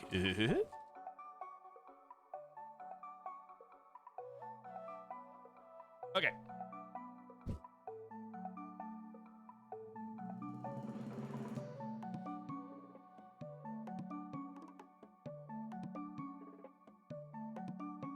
You're muted again. Which one are these? 1, 2, or 3? Yeah, so these are blind boxes, basically. So this isn't a full set of minis. There's like 50 different minis in here. You get 4 minis per of these boxes. So I can get like Dragon Blessed, Wormlings. I can get these like Dreadnought dragons. I can get Fizzbarn. I really want this Draconic Shard because I'm running Witchlight. And Sir Talavar from Witchlight's a purple pseudo dragon. And this Draconic Shard actually would work really nicely as a sub-in for that mini. Anyway, which one should I do first? Left, middle, right? 3. Right. And if anyone wants to look at what possibly could be in here, there is a mini gallery up somewhere online. I think it's just like literally called Minis Gallery.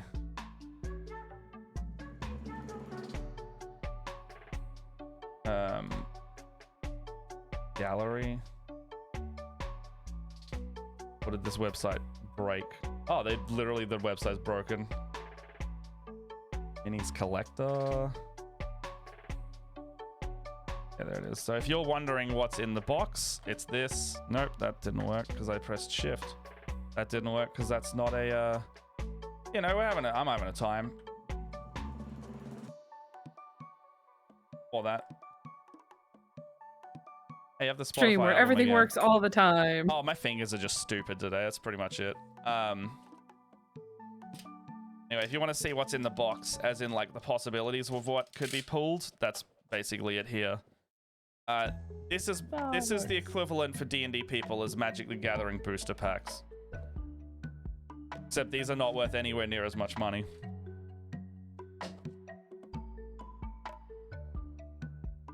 Oh, I can see there's some kind of dragon in this because I caught a wing. Yo, that's sick. I did want that. Okay. First off, the big mini is a young Moonstone dragon. Yeah. Oh, those Check ones are that so out. cool. I've never used a Moonstone dragon, and that means I'm going to have a good time finding an encounter for it. I love that. Immediately, first pull, good. Some kind of weird thing in here. I'll get to that in a sec, but I love that. Very worth. Oh, the wings are like transparent? Yeah. That's nice. It's like all the That's gem nice. dragons are like That's not a gem dragon, is it? a little bit. Moonstone is a gem dragon, yeah. I thought that wasn't one of the 5 main gem dragons, though. It's not one of. I don't think it's one of the 5 main because it's like, Oh, that one's a bit fucked. but it is like technically a crystal. Because there's Yeah, like yeah. topaz, emerald, amethyst, Sapphire and... sapphire. Topaz, emerald, sapphire, crystal. Topaz, sapphire, crystal. Topaz, sapphire, crystal, emerald, amethyst. That's the main It's 5. Still. So, I don't know how I'm going to fix this one. This one got a little bit bendy-legged. Some pop them into some boiling water. Yeah. Bend them out and then drop them into an ice bath. Yes. This one's called a Draconian Mastermind. I'm placing him like this so it looks a bit more normal. However, yeah. It's the risk with some of these minis because they get like that shrink wrap or like whatever the plastic mold thing is, and it just does that. That's a mastermind thing. What is this thing? This is an egg hunter adult. This is like a, must be like a little creature that lives in a horde. Can literally pull up Fizzbarns. I think I have it. Okay. Fizzban.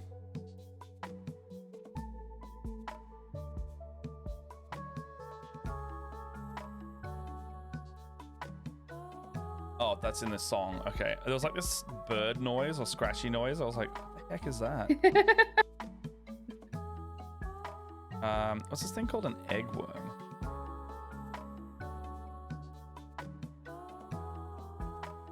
Bestiary index, eggworm.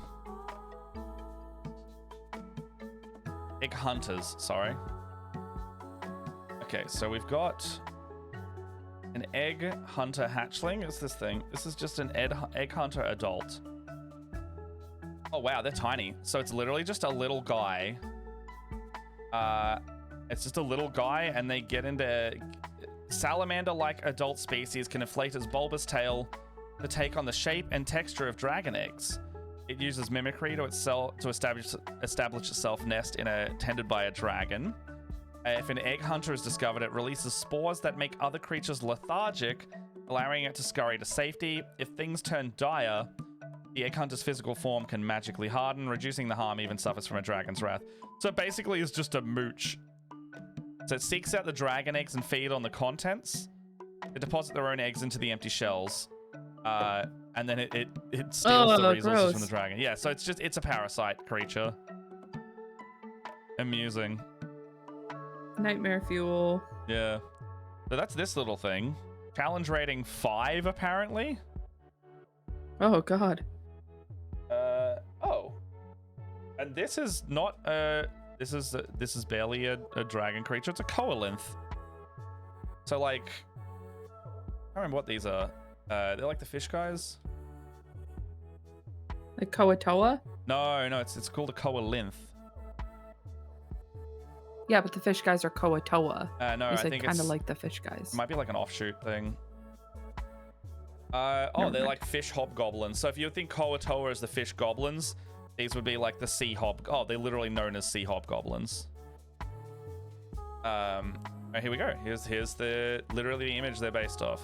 Oh, they're like a coral hobgoblin. I don't hate that. That's a good little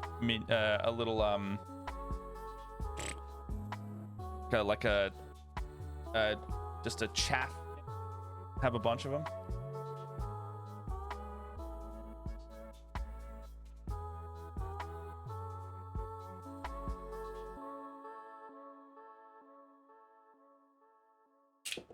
Okay.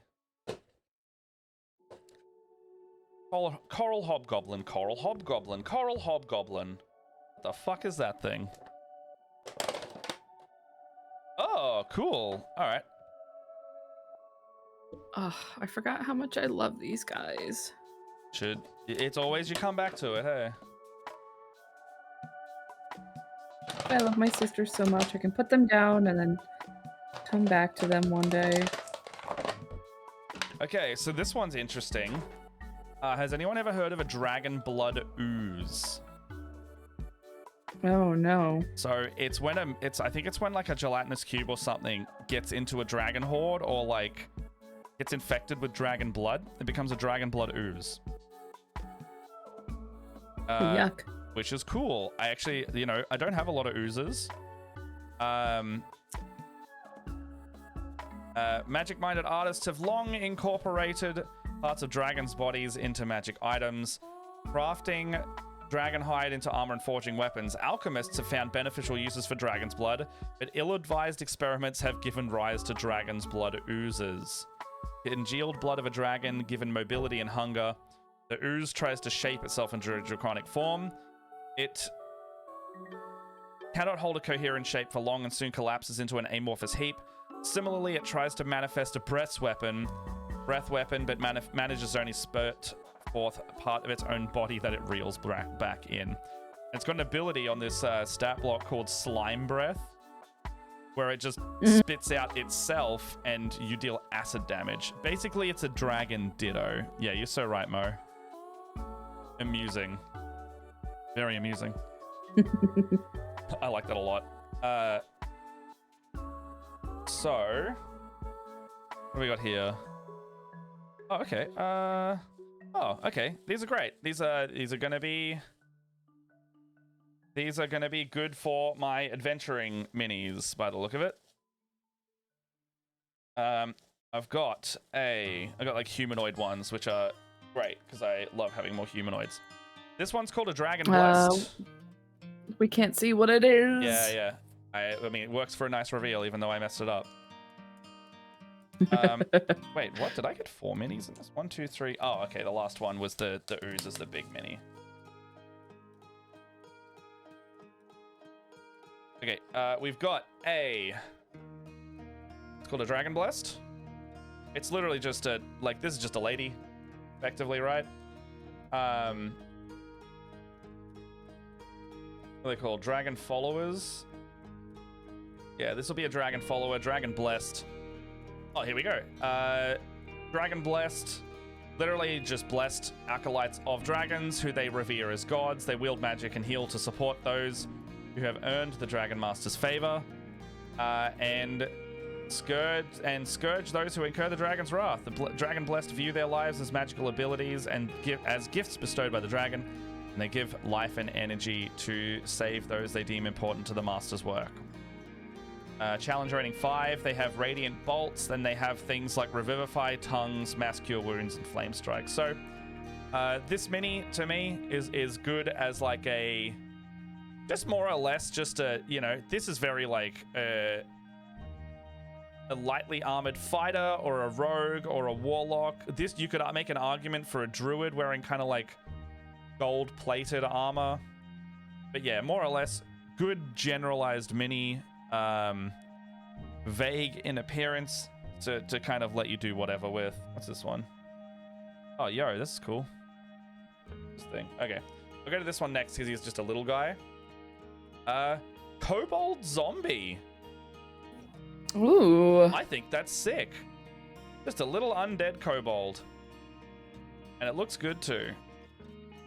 I like that a lot. I could do with more of these. If I don't get any more, I might buy some, because having a little pack of undead kobolds sounds great. This next one's called a Draconian Infiltrator. What's this thing? At least it's under Dragon Followers. No.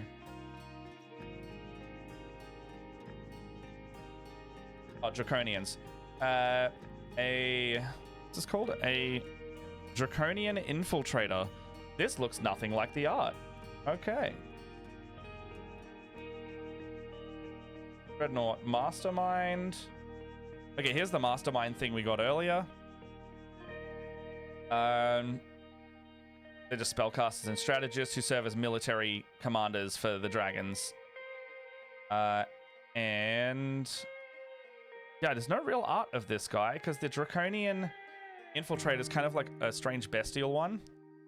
But this one here is what it's supposed to be. So in terms of the lore of them, these are from Kryn, so like the you know, the Dragon Lance setting. And the Draconians, you know, that's the other major faction in there.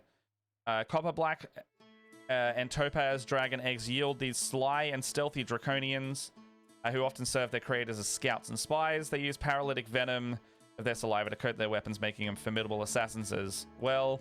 The wings... Okay, so this is clearly the wrong mini. Because this is just a guy, possibly an adventurer. And this mini here is what... This is wrong. Why is that... Yeah, it says Draconian... Maybe it got stuck onto the wrong base. Yeah, let me just actually find the Draconian Infiltrator. So, no worries, Mo. Have good lunch. Have a good one. Oh wow, the Moonstone Dragon only counts as uncommon, which is great for me to know. What the fuck is this thing? Where's this little weird guy? Doesn't exist in this set, so I don't know what this guy's from. Genuinely don't know. Maybe it might be from like the Kryn set. Super strange. Enjoy super your ultra super rare.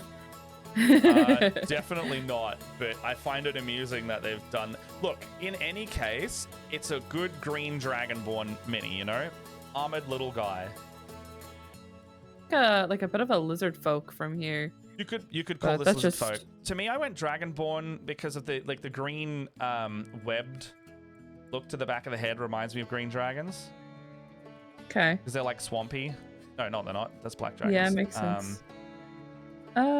No, they're like evergreen forests and stuff. Yeah, where is... Yeah, there's nothing in here that's giving me the same kind of look as these guys. Genuinely, might just be from another book that I don't know about. Could be from the Dragonlance book itself. But yeah, odd. I don't not like it. I think it's good. I don't even know if I have the Dragonlance book to check.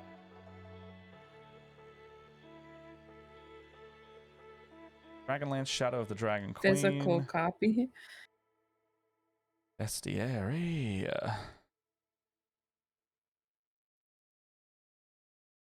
Do I have this book? Oh, I might. Dragon Army Dragonelle. I reckon it would be in this book. Oh, dude, that guy looks sick. I'd like that. Aurak Draconian. It's like a monk-looking one. I don't know. Tell you where it's from. Sometimes they also do the thing in these books where they'll like have the art for something, but it's under a, like they'll have a named character in place of the mini, as the mini. Yeah. Who knows? But I've got one of these left before I do one of the big ones. Do love a good little unboxing stream. It's fun. When I did the Spelljammer one, I did it with Rob. Oh, Crystal Dragon. Hell yeah. Ooh. I got a young crystal. Hell yeah. I think it's a young crystal. Sweet. All right. We're getting the value out of this already. I wanted big dragons like this. I'm getting big dragons. All right. Young crystal dragon. I mean, it's on the tin, right? No, this is a young crystal dragon. So this is one of the gem dragons we were just talking about. So it does have a bronze or platinum-y kind of sheen to it, but it's because this is supposed to be like, it's supposed to be transparent almost. However, it's hard to represent. Half unboxing, half painting. That's why we pull off Good Morning RPG. We kind of do whatever we're feeling. Or any pizza and chips. Yeah. That's dope. Did you get one of those little Domino's boxes by chance? I've seen those. Oh, that's what we did for dinner, actually, is Domino. in Australia now, you can get like, there's like a little My Domino's box thing where you get like a smaller size personal pizza. And then you can select like a couple like mini versions of the sides. So you can get a couple pieces of garlic bread and a couple like, and you can get like some chips or some like chicken pieces. Fancy. Yeah, and it's like, oh my god, how did I do that? Lunch dealy. Now where are these dragons? Crystal dragon. Oh, come on, focus properly.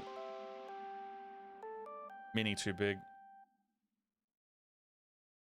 Crystal dragon.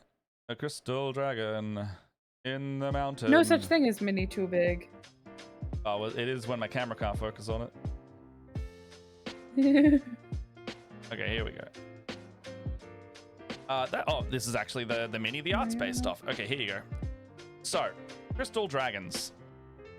They've done a pretty good job, actually. These ones are almost dinosaur-like in their design inspiration, looking at this.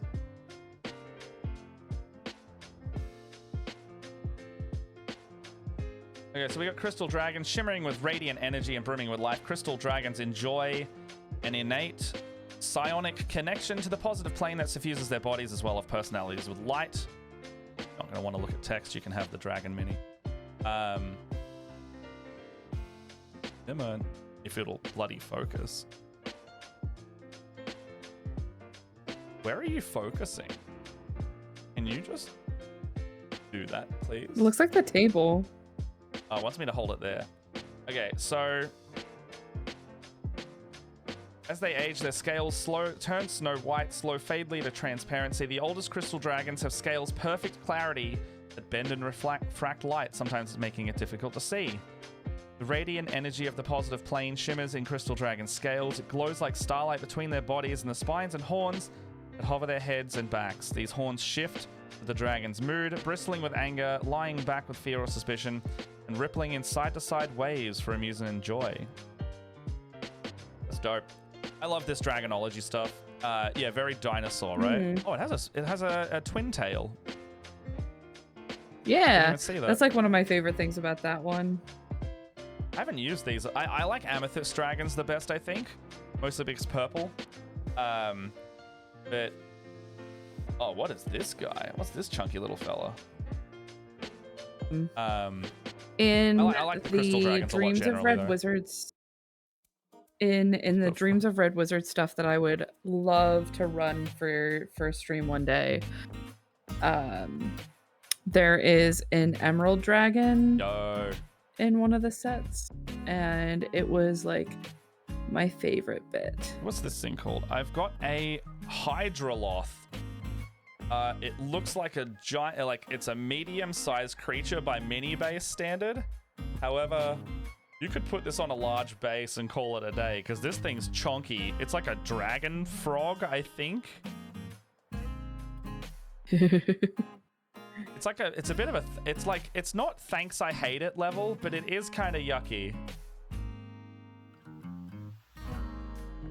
What's this thing called? A Hydraloth. Hydraloth. Not in this book, so I'm not sure what this thing is. Hydroloth. Hydroloth. Oh, okay. I think this fits into the same realm as Coalence, where it's some of the aquatic models that they've stuck in here as well. It's from Monsters of the Multiverse. Oh, it's a Yugoloth realm of creature. So all monsters can be cute if you want them to. Like the thought-stealing waters of the river Styx they inhabit, Hydraloths filch the memories of creatures they attack, stealing away thoughts for delivery to whatever master they happen to serve. Hydraloths also savor finding lost things, especially those that have been swallowed up in the depths. For amphibious assaults or underwater conflicts, Hydraloths have no equal among Yugoloths. They sometimes hire themselves out to attack and scuttle ships and raid coastal settlements. So, if anyone knows the Yugoloths, in terms of the fiends, so you've got your devils, your demons, and this is kind of the third one, your Yugoloths. This results into fits into that faction where I don't know how to really describe them beyond that. Like, they all look quite different, but they're all on like the quite smart sentient level from memory, because like this has got intelligence 19, for example.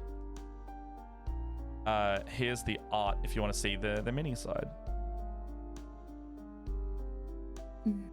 What else have we got? Oh, there's another little kobold, but it's not a zombie. Oh, this is gonna make a good adventurer. Okay, I like that. Oh, I shouldn't have thrown that away. He's missing an arm.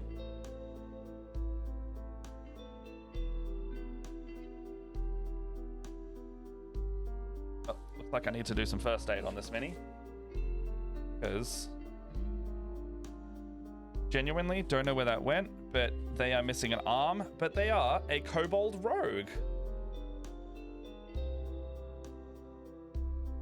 It has a missing arm. Yeah. The mini's missing an arm, but I have no doubt it'll be like these little baggies. It's probably sitting in there somewhere.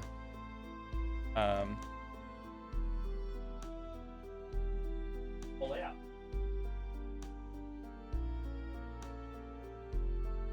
Will I ever see it?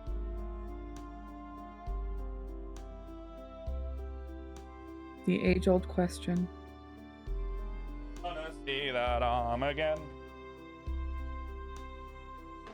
Look. I'll figure out something if I can't. Yeah, it's meant to have like he lost one, and he got caught stealing. He's definitely clearly missing it. I actually did think he was missing an arm for a hot second. And then I went, oh, hold on. No, I can see the point at which it attaches in. It is just missing it.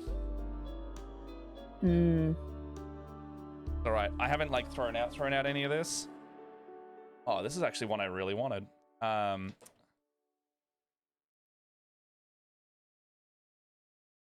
Now, the question is, have we got any? Oh, this is a rare mini. Okay, cool. This sits under rare. Is it the kobold? No, the kobold probably sits in uncommon.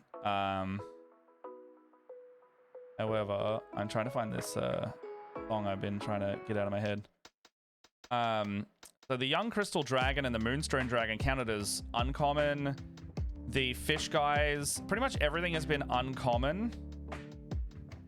The rogue and the zombie are common, so is the dragon blessed. So this is our first rare. And it's called the Dragonborn of Sardior. I don't know how to pronounce that properly. Sardoir? It's the Emerald Dragon God, and it's one of their chosen. Dragon followers, I think it fits into. Okay, so attach a warhammer to it. Yeah. I really like this guy because they're like psychic, but they float a little bit off the base. They have some little guys. Dragonborn of Sardior. Okay. Sardoir? I don't know. Sardior is said to have died in the destruction of the first world. But many believe that the divine essence survives within every gem dragon. This philosophy is central to the teachings of Sardior's Dragonborn champions, who wield psionic power in the service of their mysterious cause. Many of these champions associated with the inheritors of the first world. The champions use telekinetic power to move their foes and even carry themselves through air. Their breath weapon is a blast of heat, is believed to be long lost Sardior's actual breath. So it's a little guy, and it's exactly, the mini is exactly the art right there. They've got like the little gems swirling around their head, very cool. And they have like a little floating dagger, and the mini is floating. It's got like a little transparent float stick on it. I like it a lot. That's a cool one. Yeah. Look at that. That's pretty cool. That's pretty good. That counts as a rare, apparently. It's a nice mini. I like it a lot. Gonna go sit in my adventuring kit, make a really good sorcerer, warlock, or when the scion class drops, it'd make a good scion. A red dragonborn scion. Y'all want to get into this first big brick? Oh yeah. Big brick. Big for camera. Need to zoom. Unfiltered, uncut.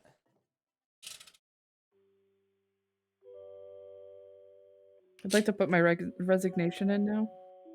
What's the bet on what we're getting? Huh? What's the bet on what we're getting? We can get things like horde mimics, sea serpents, crystal dragon, amethyst dragon, sapphire dragon. We can get a dragon flesh abomination. We can get an eye drake, and that's when a beholder tries to be a fucking dragon. Actually, I will wait till the ad break's done. But I will bring up the stream on. I'll bring up the thing on what we can expect. Sister. Dude. That's rad. She used to be almost completely unpainted, or all of the gold bits were almost completely unpainted. Yeah. Okay, so in the super booster, 1, 2, 3, 4, 5, 6, 7, 8, 9. There's 9. Oh no, hold on. 1, 2, 3. There's 8 different things you can get. There's only 3 that I'm not super keen on, but I would be happy with any of the other 5. Okay. So what I'm really hunting for is either the sapphire or the young amethyst dragon. And then I'd say the dragon bone golem would be the next one. They're all huge category minis, so they're going to be nice and big. But what I'm keen for is one of those three. You know, we get the eye drake. That's kind of fucked up. I like the idea of a beholder dragon. The sea serpent, it's, you know, it's a sea serpent. It's gonna be handy at some point. And the dragonelle is just, you know, you could call that a green dragon. The dragon flesh abomination is kind of like a brute dragon. So I could make use of all of these, and a horde mimic's just kind of a messed up mini, generally. It's one I want the least. However, you know, it's a mimic at the end of the day. You know, you can use mimics with anything. Also, to taunt your players with a massive pile of gold 3 times the size of them and it tries to eat them, I think that's fun. Tell you about the time that I made a party of players so paranoid because I ran a game where there were so many mimics. Oh, yeah. They're paranoid about everything. George. It was great. I loved it. George once ran a one shot and he was like, this place is called, there's a place that's got a distress beacon coming out of it. All we got from the translation is the name Mimisia. We're like, oh fuck. They're like, yeah, it was really broken up, but that's what we could make out of it. And then you go there and you get to the center of the place and everything around you starts being a mimic, and you're like, what the fuck? And you realize that the entire island, anything that's not the ground, is a mimic, and you have to just run. And what you find later, the transmission that they were sending, or the message they were sending, was that it said mimics here, but because it was broken up, it was Mimisia. And I was like, that's a really cool name for an island. And then the guy was like, mimics here, and it just got like lost, and then they died and no one else had any other information. Then the place may have been called Mimisia. It's like, that's rad. I love that. That's great. Okay, Leia, out of the minis here that you can see, out of these 8, what do you reckon we're gonna get? So any from Dragon Bone Golem down to Dragonelle.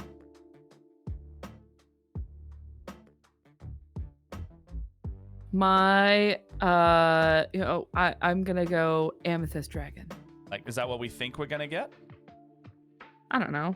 I'm gonna tempt fate. See, my brain says you're gonna get the thing you least want, so you're gonna end up getting a treasure mimic. I think I'm gonna end up with a horde mimic. However, I'm gonna split the middle. I think it's a young sea serpent. I think it's gonna be the sea serpent. Do it. It is a... Oh, what the fuck? Oh, it's the eye drake. Yucky. It's the beholder dragon. Ooh. Oh, this thing's big. Okay. Look, not disappointed with that. That's actually one of the ones I didn't mind. Fuck, this thing's big. I can't see it. Sorry. Yeah. Show it to us. It's big. It's a big boy. Like, this is the moonstone compared to it, by the way. Check that shit out. Ooh. That's horrible. Oh god, it's got like a dragon face, but inside the mouth it's an eyeball. Horrible. And it's so large I have to put the wings on it. Damn, Daniel.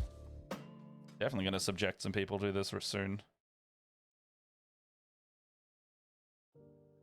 How does this go? Okay, so it's like wings up. Like, this is big. A big mini. Like, I know there's a place where I can go buy a bunch of these. That's huge. Look at that.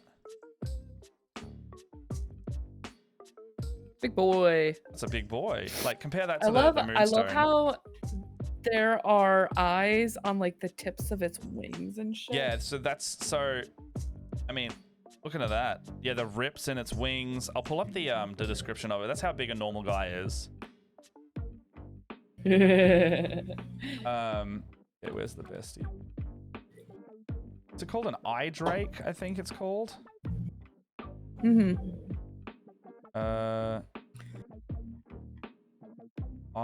No, it's not. No? What the heck is it called? Well, doesn't it say on the bottom of the miniature? You are so right. Yeah, eye drake. I was right. It's just not in this bestie area, which is weird. I thought it was. Eye drake. Oh, it is in Fizzbarns. Am I blind? Oh, I am.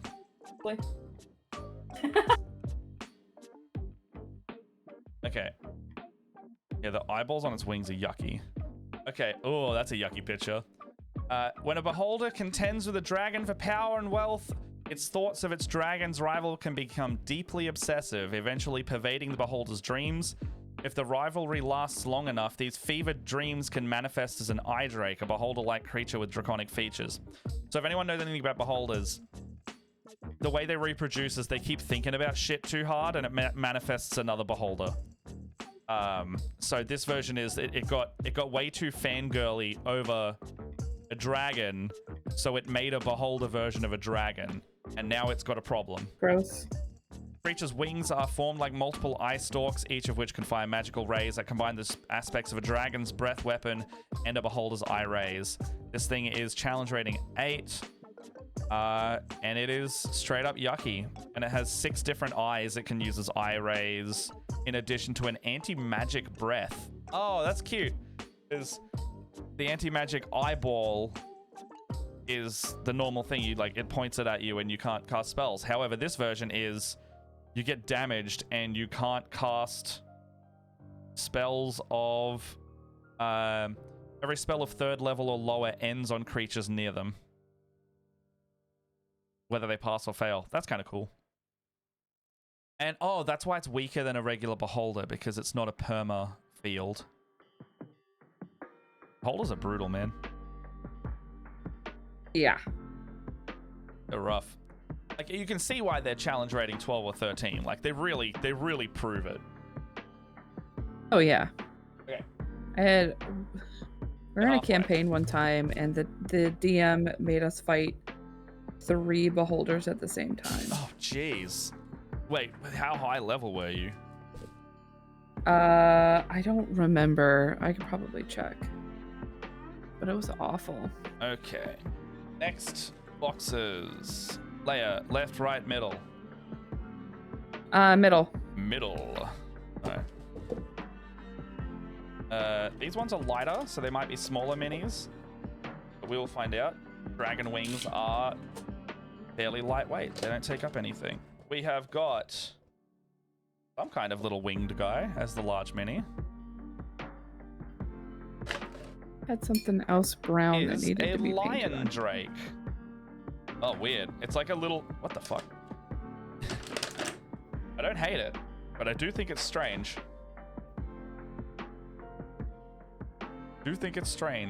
A lion drake. It's like a little dragon drake thing with a lion, like almost like a manticore, but dragon. Oh yeah, I've seen those. Lion drake is a solitary and territorial predator with long neck and wings of a brass dragon, head and body of a lion, sometimes known as dragoners. Lion drakes rely on their ferocity and their frightful roar to overcome prey and drive off rivals. Lion drakes are voracious hunters that range across well-established territories. They don't typically seek out people as prey, but those folk who encroach the lion drake territory are fair game. It feeds the creature's reputation as hungering for humanoid flesh. And I mean, Mini looks like... Oh wow. Hold on. Where I was positioned, it looked exactly like the art. Hold on. There you go. Yeah. All right. There you go. Look at that. Is that not working? Go away. Now we've got that. And now we've got that. Nice match cut. Yeah, there we go. So, that thing's cool. Where does that sit? Does that sit in like the commons as well? Uncommons. Nice. Oh, yeah, I did want this thing. This thing's silly. I got another rare, but it's not a rare that you would think in a normal way. When you think mimics, what's a mimic that you would be like, I wish that was a mimic, but I didn't have one? Something that could be like a household object.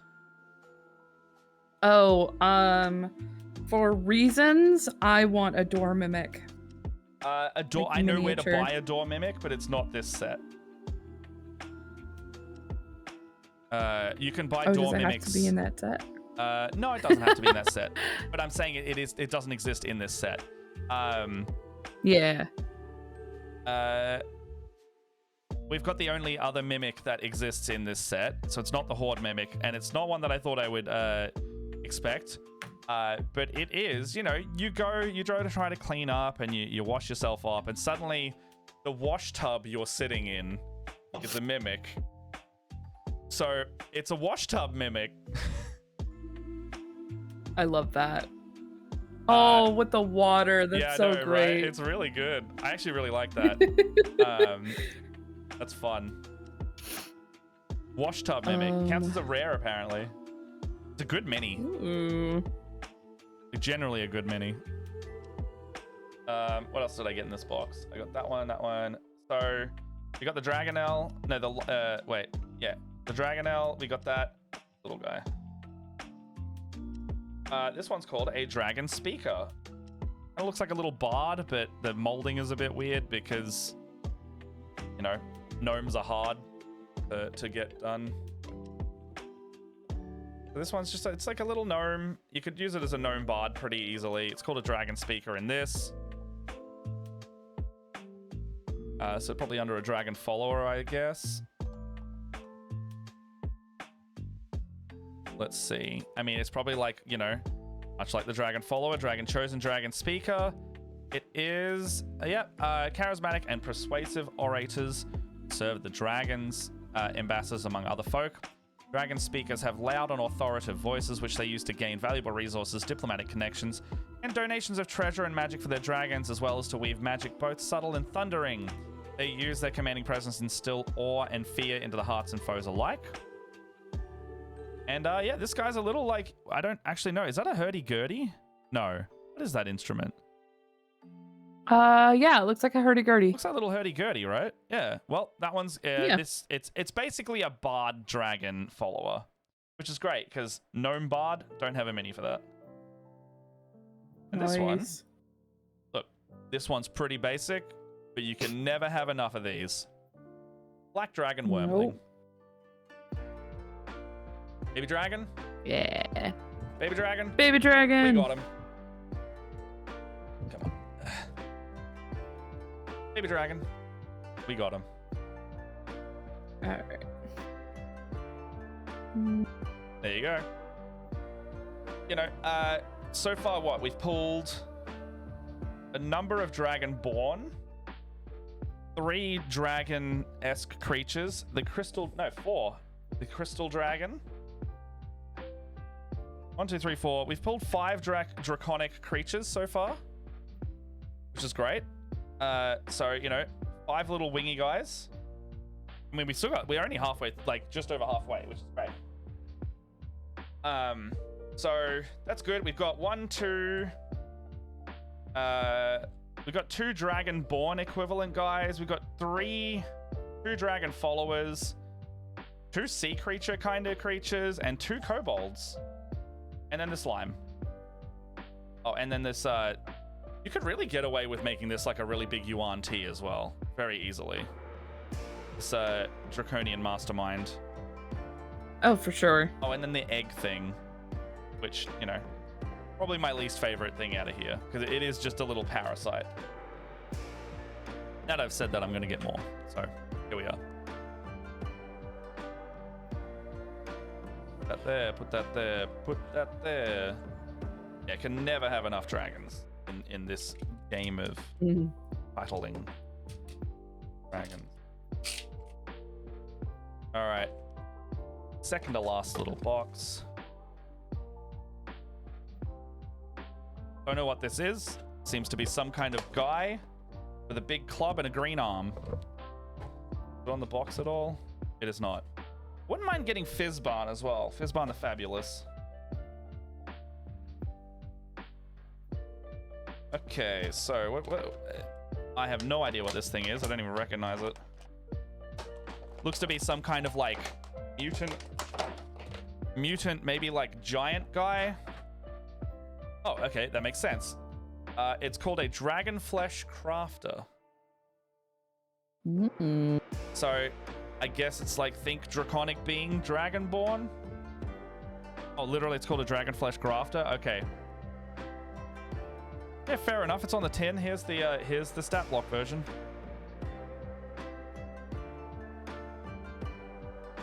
Same thing.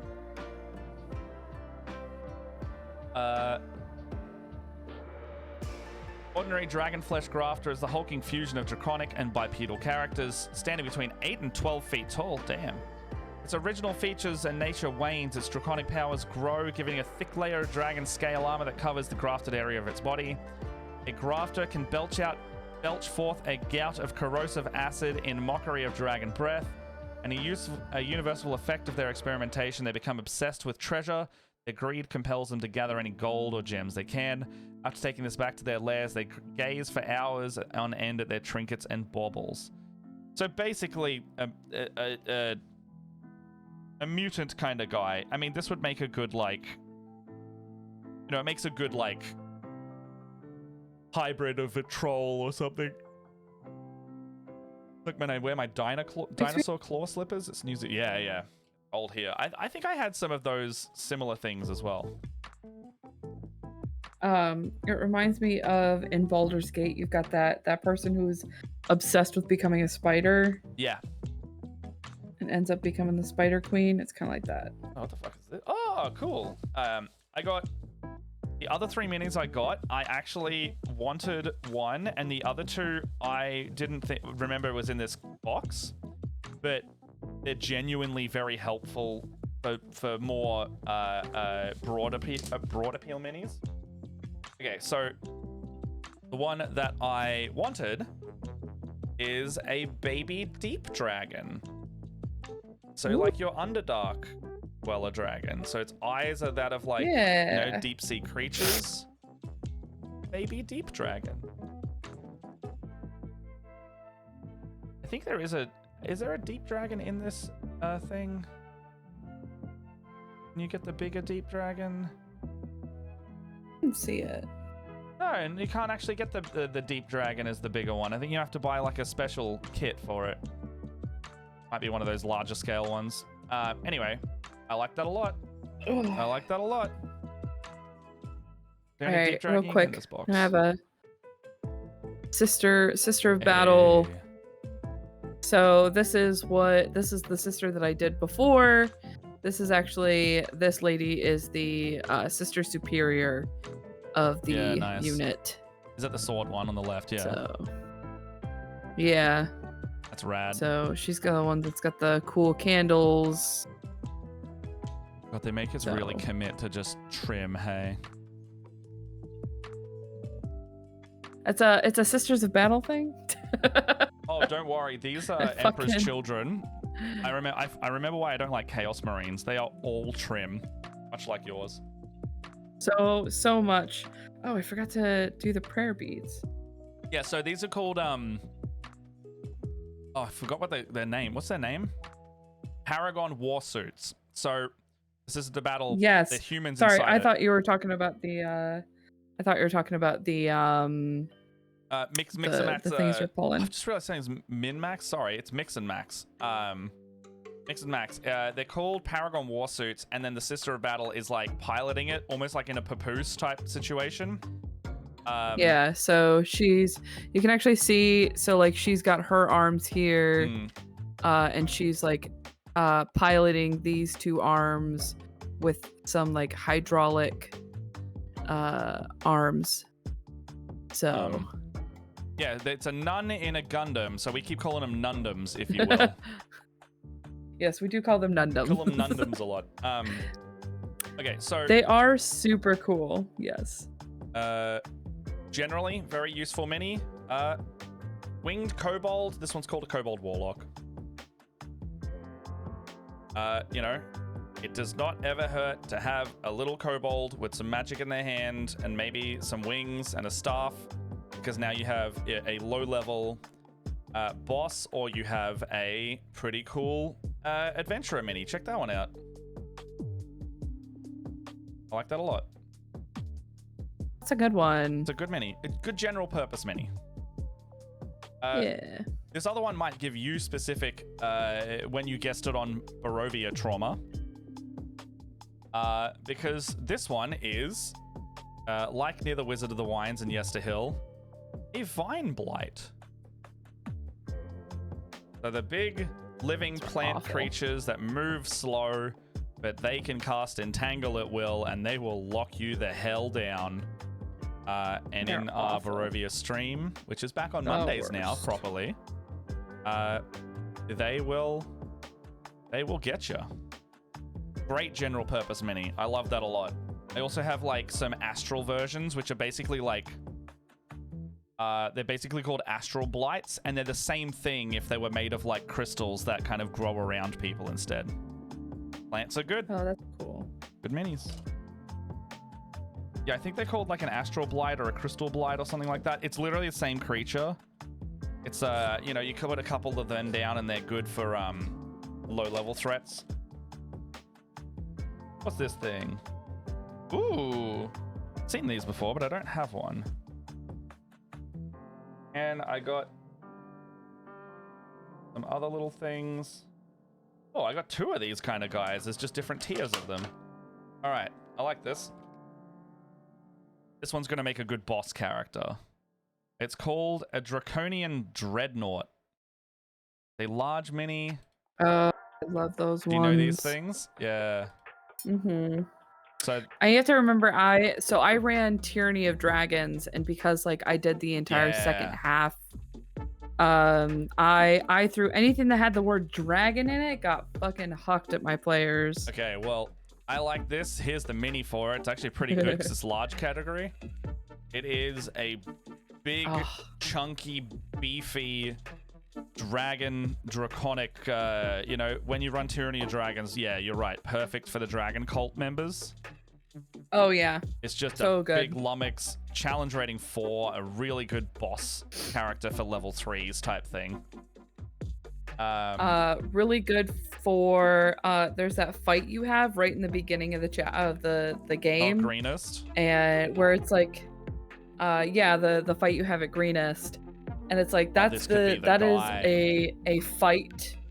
It is a fight that the players are meant to lose.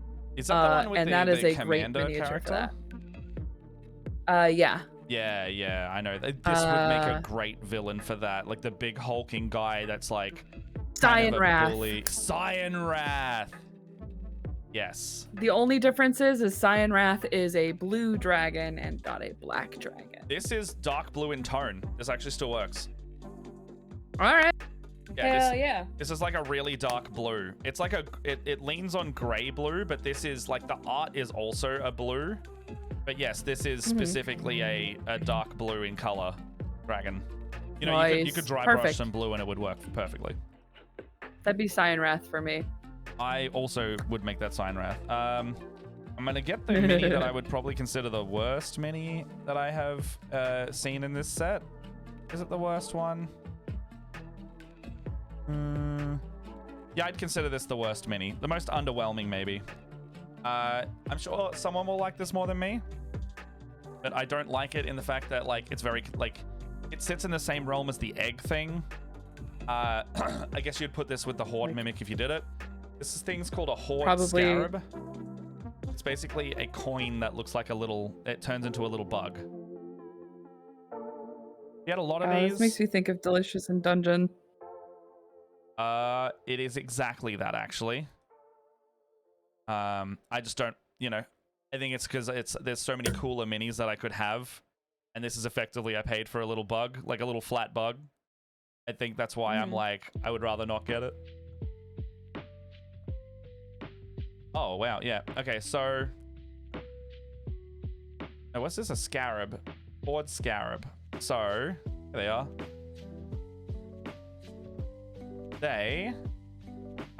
Yeah, there's beetle-like creatures that, through some feat of natural adaptation, blend in perfectly among piles of coins. They feed on tiny mites that infest a dragon's scales and lair. Their painful bite can be strong deterrent who would be treasure thieves. They produce metallic, glittering metal dust from their wings that coat intruders who get too close to them.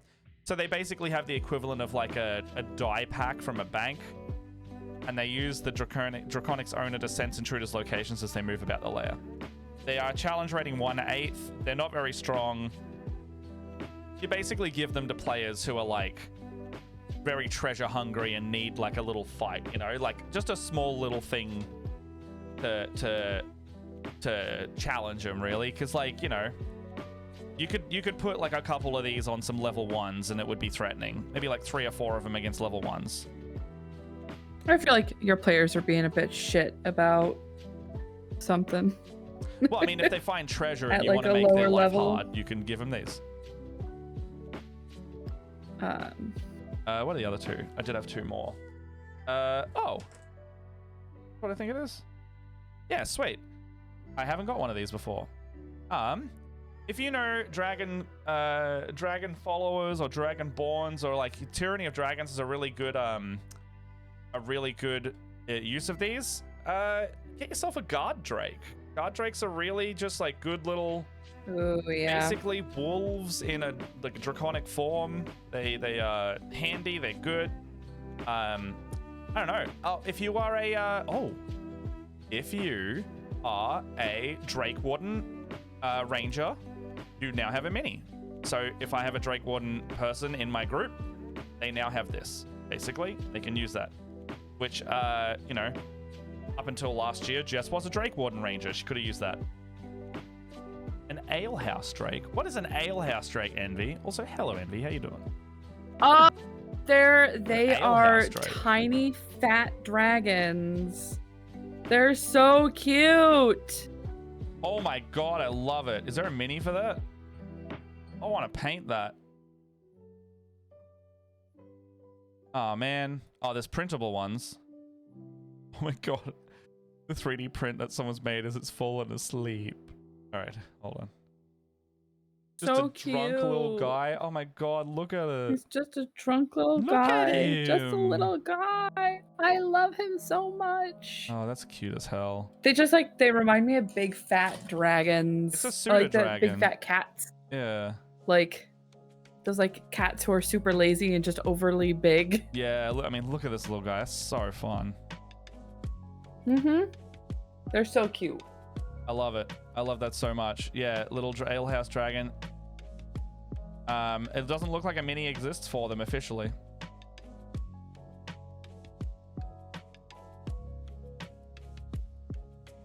I actually don't know if a stat block exists for this thing either. It might be like a homebrew thing. Official book. It was Is it in from an an official? official book. Yes, I believe it is. It's not in this one, but I would love to know where. Ale house. Oh man, my fingers are stupid. Ale house.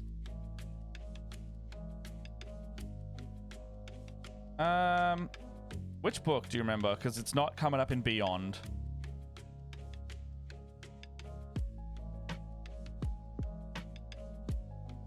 Welcome to the Hellfire Club. I think there's a new Stranger Things module.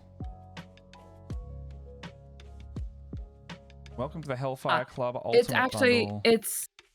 it's from Kobold Press. My bad. Oh.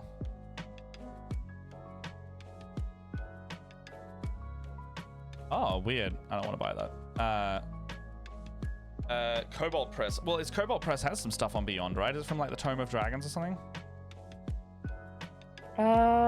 It's from Tome of Beasts or whatever? Tome Unleashed. Tome Unleashed. Okay, so looking at... We've got Tome of Beasts #1. No, the other ones aren't on here yet. Which I still appreciate the heck out of. No, this actually says Tome Unleashed is going back to where it all began, the Tome of Beasts. So I guess it is in Tome of Beasts. Okay, so if I click on Tome of Beasts here. What's it called? An alehouse dragon? Yeah. It doesn't look like it's in this version. Okay. Or is it under dragons? Maybe. Dragons. I haven't bought this, so I'm hoping that someone shared it. Oh, someone has shared it with me. Dragon Cave, Dragon Eel, Flame, Mithril Void, Wind. I'm just gonna search Ale House. I don't know. Oh, Ale House Drake. Yes, Drake. Ale House Drake. I found it. That's so cute. Such a cutie. didn't mean to do that. Nah, everyone's still got the same stuff. There's no official mini for it, but it's cute as hell. Oh, Alehouse Drake, look at him. Oh my god, that looks like my lizard. Looks like my lizard when he wants something from me. It's just the cutest guy. I mean, my lizard's not as fat as that, but if I kept feeding him the amount of crickets that he wishes to eat, then he'd be that. Little honkin' chonkin'. Actually, you might appreciate this as well. Would you believe that I saw a video and immediately bought them? I bought another set of makeup brushes.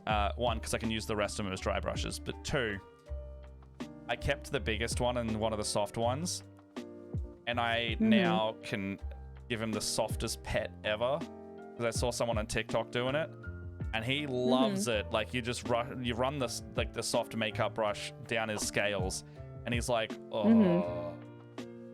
So he's living some luxury. Love that. In the last couple days. Oh. I think I am done for now. Oh damn! It's 20 minutes to 1. Guess I'm not paying any. I know. I've got another Dracthronian. This one's a little one though. It's a mage. The green version of the same guy. Yeah. Draconian. Dracthronian? I don't know what they're called. But got another one of them. Here. Draconians. Yeah, these are all the Kryn ones. So, what's this? The Foot Soldier, the Infiltrator. Yeah, so the mage. It's the same image as the art. Yeah. I just like it when they have the art that resembles it, because then I can go like, oh yeah, the visualization is there. And you know, on the designers who have to mass produce these things, easier to make.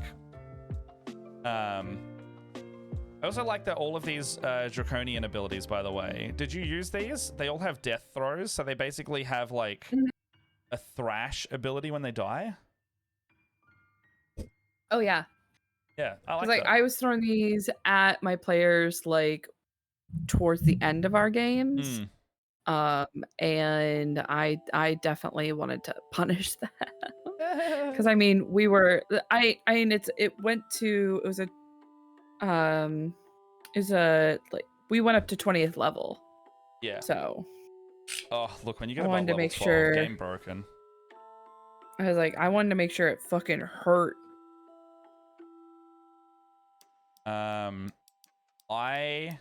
When they were in hell, I stuck like a, you know, one adult or ancient, and then 4 other little dragons on them when they were trying to fuck with Arkan, the Cruel, and Tiamat stuff.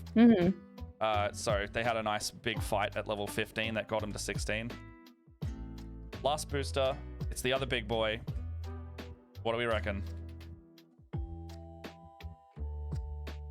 I'm hoping for a dragon, crystal dragon. So either sapphire or amethyst. Oh, okay, yeah.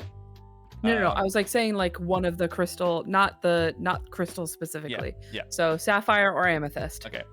I think I'm manifesting it. I think it's going to be the bone dragon, the dragon bone golem. Just because I'm switching it up. I'm letting you do the faith. I'm letting me do the. I'll take it and I'll be happy with it, but it won't be what I want. Ready? Okay. Yeah. We've got neither. We've got the what the fuck? No, it's the dragon flesh abomination. So it's the bigger version of that thing, that the troll thing. All right. We got this guy, and then we have the one that kind of it mutates into more, the bigger lad.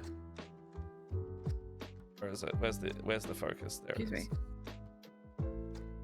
So, still can get use out of this, but it's a horrible, like, it's got like a horrible mishmash of human and dragon kind of traits. That's yucky. Two stages of the Animorphs covered right there. Oh my god, it's the yes. I hate that. Oh. Okay, Dragon Flesh Abomination. Challenge rating 6, really? I thought this would be higher than that. So when it's the final stages of Grafter's transformation, a hulking monster whose corrupted brain is ablaze with a desire for treasure. Its abominant transformation erases the last vestiges of its previous life, spouts a tail and clumsy wings of enormous size, barely retaining a bipedal shape. Its stomach churns with acid, causing noxious fumes to waft from its mouth, providing it with a caustic breath weapon. Its body is in a constant state of growth and change, allowing it to quickly heal from wounds. Oh, that's pretty cool. Oh, so yeah, this is basically a troll dragon if it's healing from wounds. And then if it... Yeah. Oh, it doesn't stop if you have fire, so it doesn't operate the same as trolls. These creatures are most often found in abandoned dragon lairs, temples to Tiamat, or other sites associated with dragons and people who love dragons. Okay, so this would work well in Tyranny as well. These are like, you know, Cult of the Dragon experiments gone wrong almost. Or you could have a 2-stage fight where you fight this guy, and then when you kill him, his form destabilizes and he becomes a bigger guy. Yeah. Or the other way around, you have a bigger guy, and when you kill him, a little guy steps out of his body. I mean, it'd be perfect for... So when I ran Tyranny of Dragons, so I've talked a couple of times on stream about this, is I started with... I was like, I told all my players, make Eberron characters. We're playing an Eberron. And I had one player who was like, okay, you are my secret weapon. You're going to make a Faerunian character. So I played the first half of Tyranny of Dragons as written. Yeah. And then instead of like the castle taking off and them figuring out what to do then, I was like, okay, Soluna, who is like one of the cleric, is like his patron god. Yeah. Is like, I can open this portal to get you guys back to Eberron only because the planes are so close to one another. I can't guarantee you'll come back. Yeah. But you can follow Tiamat because the cult had like summoned her avatar at this point. Like they had been successful enough to summon her avatar, and they went to Eberron because Tiamat is like, the entire world of Eberron is a dragon. Like what havoc I could wreak there. Because she wanted to pull the essence from the dragon called Kyber, who is like the under it's the dragon that is inside of the dragon Eberron. Yeah. She's like, I'm gonna pull his power or their power from inside of them and become like the best dragon god ever. Okay. But they follow her to Eberron, and when they're doing that, she's trying to pull chromatic dragons through the planes, but they came out like all fucked up. There's like I had a couple of fights where they like fought some really fucked up chromatic dragons where it's like they're malformed, like he's got like busted wings so he can't fly. So it's like, that is one of the cool things. And it's like, it got to the point where it's like the fight before Tiamat, they finally fought like a perfect red dragon, where it's like this dragon had like manifested enough to like assume a better form. But my headcanon was, because there are dragons who live on Eberron, but they are like very secretive and like pretend not to exist and don't meddle in the affairs of everyone else. Yeah. And it was around this time that the Fizban's book had come out. So it's like all of the crystal dragons that are in Fizban's, those dragons are what occur in Eberron. So they don't have chromatic.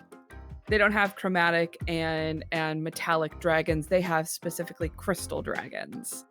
It's very cool. I really loved it. It was a very cool game.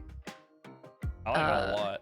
Definitely one of my best. I'm looking forward to my next one is I'm doing a sequel to Out of the Abyss. Nice. Freaking cool. I like that. Because Out of the Abyss was the first game I ever ran for my current Saturday game. Mm-hmm. And I started coming up with an idea of like what would happen after, because like So we had what was oh my god, you said his name earlier. The guy in Critical Role who after they fight Vecna, he cuts off his own hand and sticks the hand of Vecna on Arkin the it. Cruel. Yeah. Arkin the Cruel. So in that Out of the Abyss game, one of my players basically does something kind of similar to that, where he like.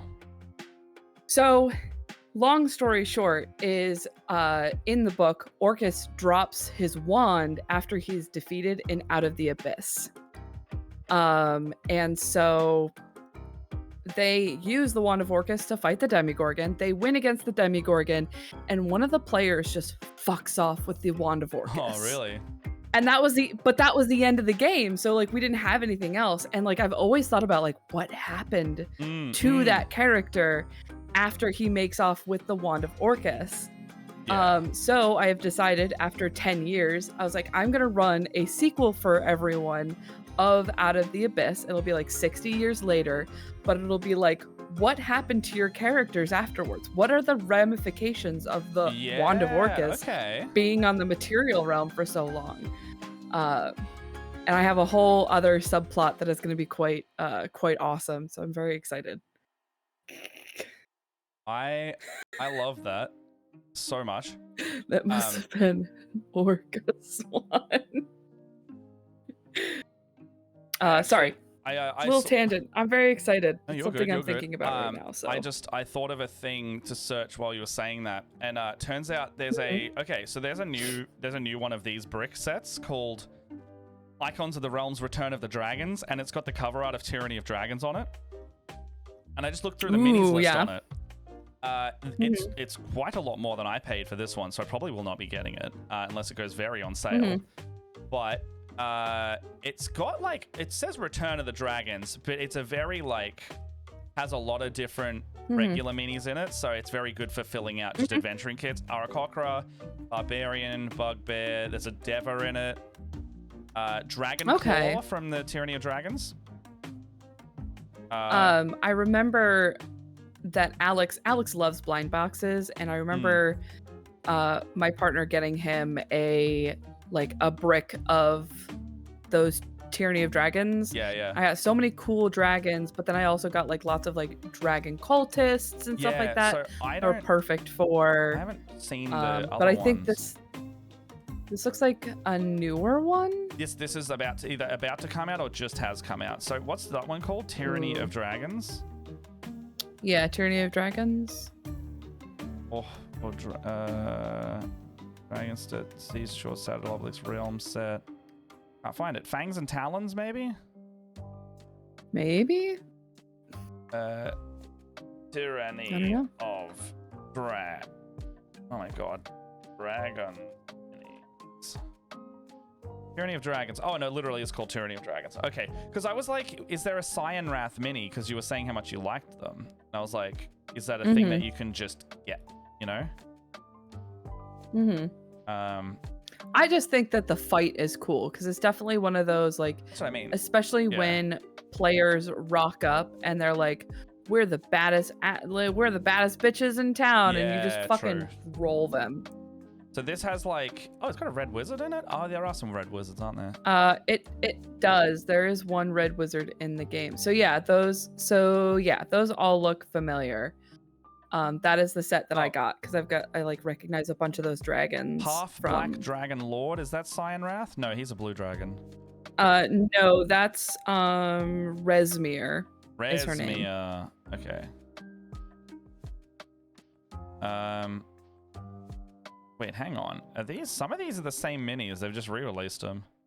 Okay, so there's no Cyan Wrath, but in this new version of the set that I've just seen, recognize a lot of those. So I think I have a bunch. Yeah. So this re-release of the set or whatever new version, there's two of the elite purple guys, the wearers of purple or something like that. There's a new Resmir. Okay. Yeah. And there's a new. Oh gosh, who is it? Severin? I like that Resmir. Oh, the vampire guy. Oh my god, it's got the Frog Lord. Yeah. There's also Talus my players the White, love the Frog Lord. But yes, you can That get... is, she's another wearer of purple. Yeah. So, you got Resmir. I actually really like that Resmir mini. You got Severin, who's one of the other wearers of purple. I think Severin the blue. I want to say yes. You know that campaign way better than me. Because Resmir the black, Talus the white.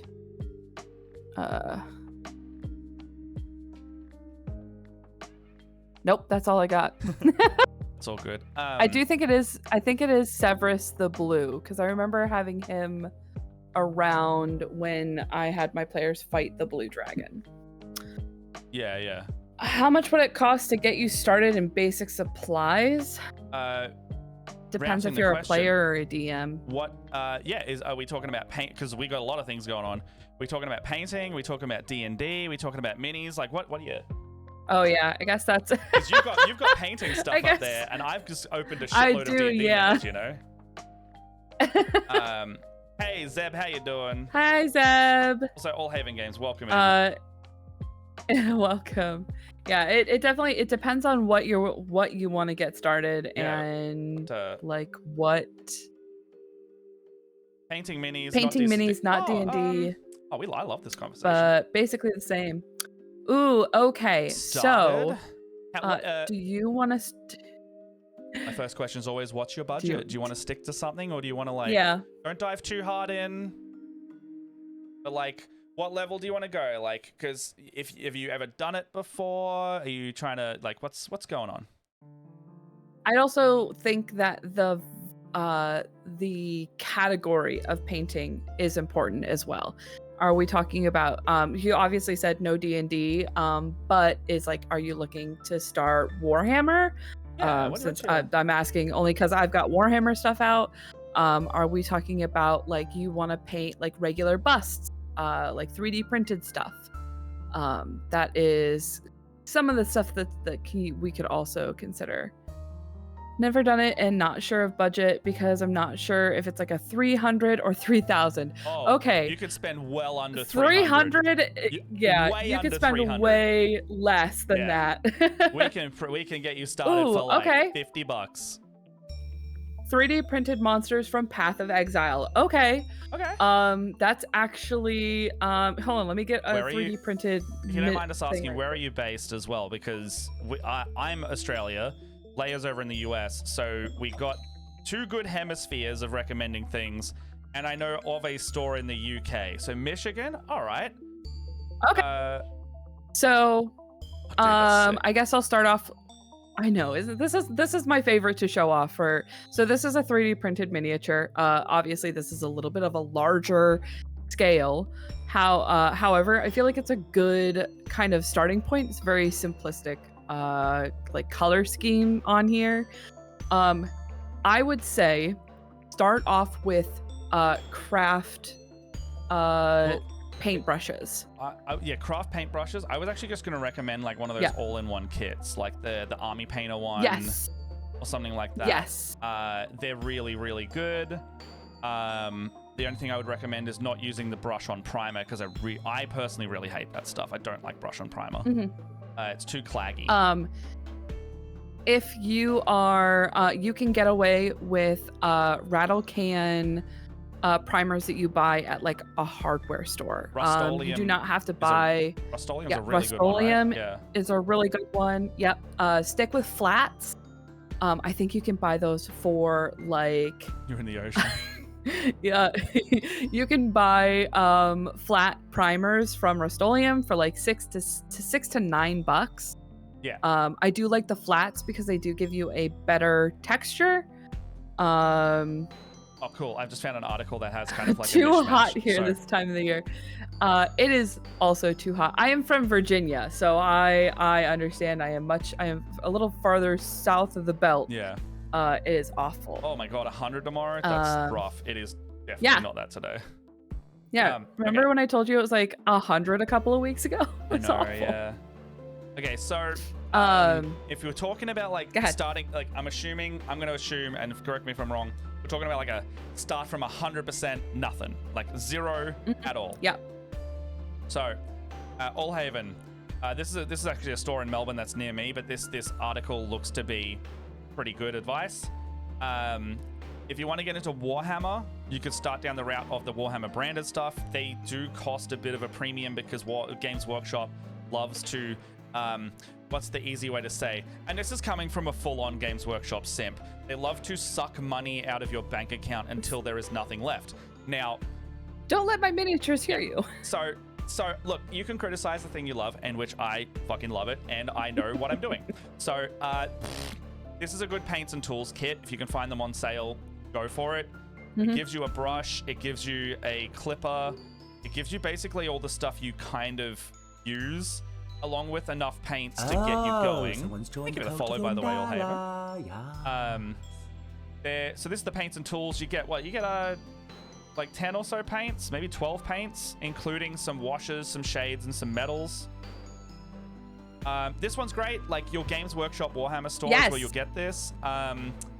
Is it Element Games? Or if you have I don't know if I have an Element. It depends. If you have a local game store that sells any kind of starter kit, they will. I think most of the Army Painter and Vallejo ones will come with just exclusively paints. Yeah. However, you can get like the nippers from Army. I tend to like the Army Painter nippers better than. Is it Hobby Co that you guys have? What's like the? There's like Hobby Town. Again, it depends. There's Hobby like we Lobby. don't have like a huge chain. It's Hobby Lobby. Do not go to Hobby Lobby. Do not go to Hobby though. Lobby. It doesn't matter. It is just Christian nationalist bullshit. Oh, okay, fuck that. Do not then. go to Hobby Lobby. Sorry, I didn't they know don't that. use barcodes because it's the barcodes are a symbol of the devil. All right, I won't get into it, but do not give Hobby Lobby your money. Okay, you can go to Michael's. Michael's is a craft store that's got some hobby store stuff, but do not get the little tester paints. Those are oil based and they will destroy brushes if you don't know how to take care of them. Try work acrylic. You want to get water based. Yes, you want water based stuff. If you want to dip your toes in, you can buy craft store paint if you would like. However, it is a little bit more thick. You'll have to thin it down with a little bit of water, and they tend to be a little bit more translucent. I don't know how many people use this. So you'll need a couple more coats of that. Sorry, I'm linking to websites in the chat that I see recommended a lot in the mini painting sphere. They are probably some of the cheaper discounted Warhammer websites. So if you're looking to get into Warhammer, make sure you're always searching buy, swap, sell groups. Make sure you're always searching the discounted websites. I never, ever, ever buy them full priced. I will not do it because it is such an expensive hobby. Make it as cheap as possible. I will always advocate for it. It's not that you're fucking over the main company. It's just more viable. Yes. I started with actually game paints. This is one of the first paints that I started with. I really love them. There's also Vallejo, or you'll see that they're called model color. This is like you'll see a lot of hobbyists that do like train stuff and like Army Painter, like Army dioramas. You'll see them use a lot of these kinds of paints. These are thinned down pretty well. They could use a little bit of a thinner to make the perfect consistency. But as a starter painter, when I started like 8 years ago now, this is what I went to first. It wasn't until I felt really confident that I started dipping into Citadel, which is Games Workshop's paints. Yeah. These guys, I would wait until you're a little bit more versed in some painting before dipping your toes into these guys, because they are expensive. Yeah. That's why I'm saying, like, if you buy a bundle kit, suddenly like $5 a paint is not as bad when you buy like a little starter. Now, I just found some of the Warhammer ones. If you're looking to get into Warhammer, you can buy like this is a US website, so these prices are in your currency. $30, so it's down from 35. You get 6 paints, a brush, and basically 2 minis. That's everything you need to paint those 2 minis.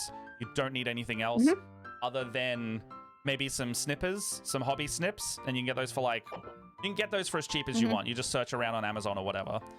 If the goal is to do it as low cost as possible, get like a starter paint set with a mini or 2 in it. If you've already got minis, go for the one that's just paints and tools. But like $30 will get you exactly what it is. And the reason why we're such shills on Warhammer is the scale of Warhammer is really good and intentional for They're this a little stuff. bit. They're bigger. Yeah. They're a little bit, especially if you get like the Marines. Let me see if I can find one. Space. So the ones that I've got on screen are basically fantasy equivalent Space Marines. So like this was one of my first Warhammer miniatures. And do I have another regular mini around here? I've got a D&D one I can show for scale if you want. Here we go.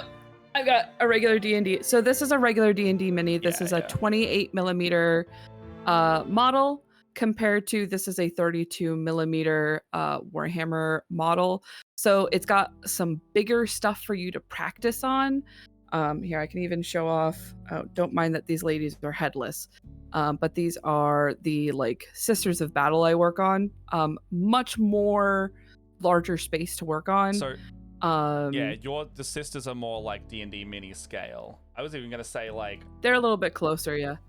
On top of that again, the Marines, Space Marines are really good for practicing because they're huge. Look how big these guys are. The best thing I really like about the Space Marine ones or any of these big panels. So actually, this is a D&D mini, by the way, in scale. So your Hero Forge is probably scaled up, but this is a 25 mil scale model. That's what you're working. This is 28. Yours is 28. This is a typical D&D model. Yeah. This is the size of 25 mil. These will fit on your D&D Chaos Marines are squares. massive. No, this is the same size as that's the same size as your Primaris. Hold on. Here. Reaper. Here's this is a pewter miniature. Here's this is like a Reaper miniature. This is pewter. I would recommend. So it's fucking metal. It depends on what you want to get. I think Space Marines are boring as fuck. I think we both are in that camp. However, they are the easiest. But they are the easiest to paint.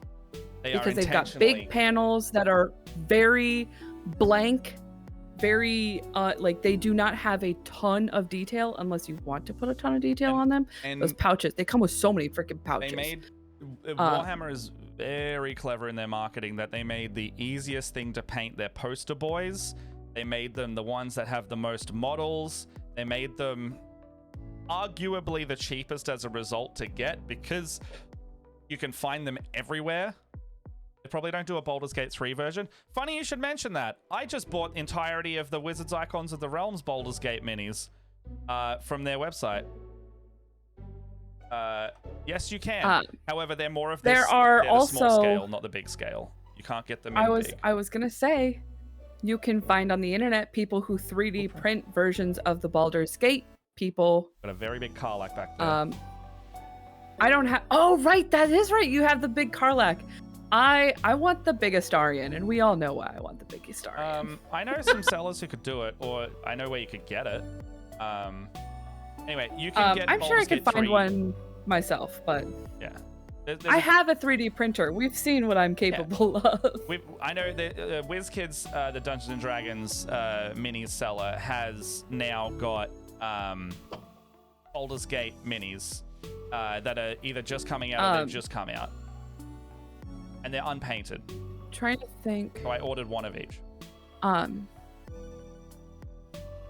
Trying to think. There is also, if you want to spend a little bit more money, or if you have a friend with a 3D printer, Hero Forge. If you make a miniature through Hero Forge, yes. Well, that's why I was saying if you have a friend with a 3D printer. You can print out. My recommendation is make characters that are kind of plain. Whereas like I was definitely in the category when I first started doing Hero Forge stuff as like put all of the pockets and put everything on your miniature.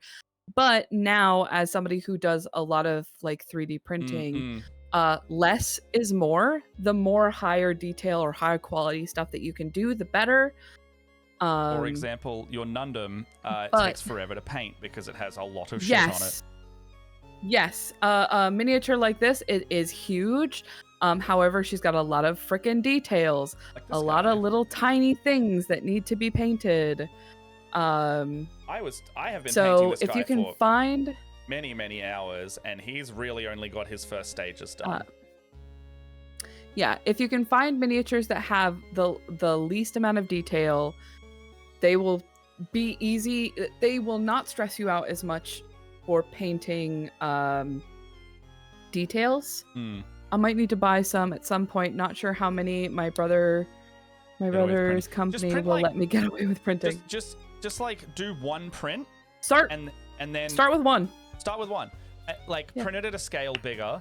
I was gonna say, I would still, like, if you're interested in the Baldur's Gate ones, I would say go to them later because they are a lot smaller than a lot of the stuff we're talking about. Like I said, we were talking about this mini that was like this big versus the Space Marine one, which is significantly larger, like this one, for example. That's what your difference is going to be. Like the Baldur's Gate ones, come on. They have they're much tinier and they've got lots of detail on them. This will be the Baldur's Gate size. This will be a good starter size, in our opinion, in my opinion.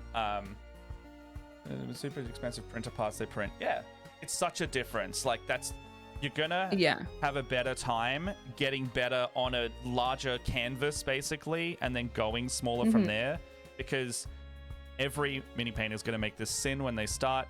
You're gonna want to try and be perfect at the start. Done is better than good. Don't repaint anything. Nope. Just do a bad couple minis. It's fine. And the reason why we're saying get these like real cheap minis, you can fuck them up and it's fine. I can show you some really bad early Leia minis. Hold on. BRB. Yeah, do it. I've got this other stuff still on here. You know, you can get accessories like painting handles and things, but like it's not even you're sure. Like I'm gonna just rip the band-aid off. They're gonna be bad for a bit. The way you can get around it a bit more is just practice. You got to stretch the rubber band for the skill and it'll get larger. And also just tutorials. Like if you want to just do it, like most people have a tutorial of some kind of thing. There's a lot of YouTube playlists from a lot of creators that will just have how to get into it, how to get it for cheap. Like we know we're giving a lot of recommendations here, but people will give you lots more. The easiest thing is just find a starter kit that gives some minis. I found if we're going back to the Warhammer bit, mostly because it's our realm, I found a Space Marine version of the same thing. You get 3 Space Marines, you get a brush, and you get 6 paints. That is everything you need to paint them. And it's also $30. Okay. If you want some more models to have, well, also you can learn the game of Warhammer. There's a version for $20 more where you get 5 paints, you get the rules aboard, but then you get like 15 minis because you get the aliens that they face as well. You get the Tyranids, you get 10 Tyranids and 5 Space Marines, and that way you have a lot of leeway. So for example, this is one of my first painted miniatures ever, and you can see there's very little detail that I painted on air. It is a very basic tiefling. I didn't even have this is back before, oh my god, Matt, this is back before I painted faces. Look at that monochrome face. No eyes. This is back before Leia who painted eyes. So this is like, just a very basic painted miniature.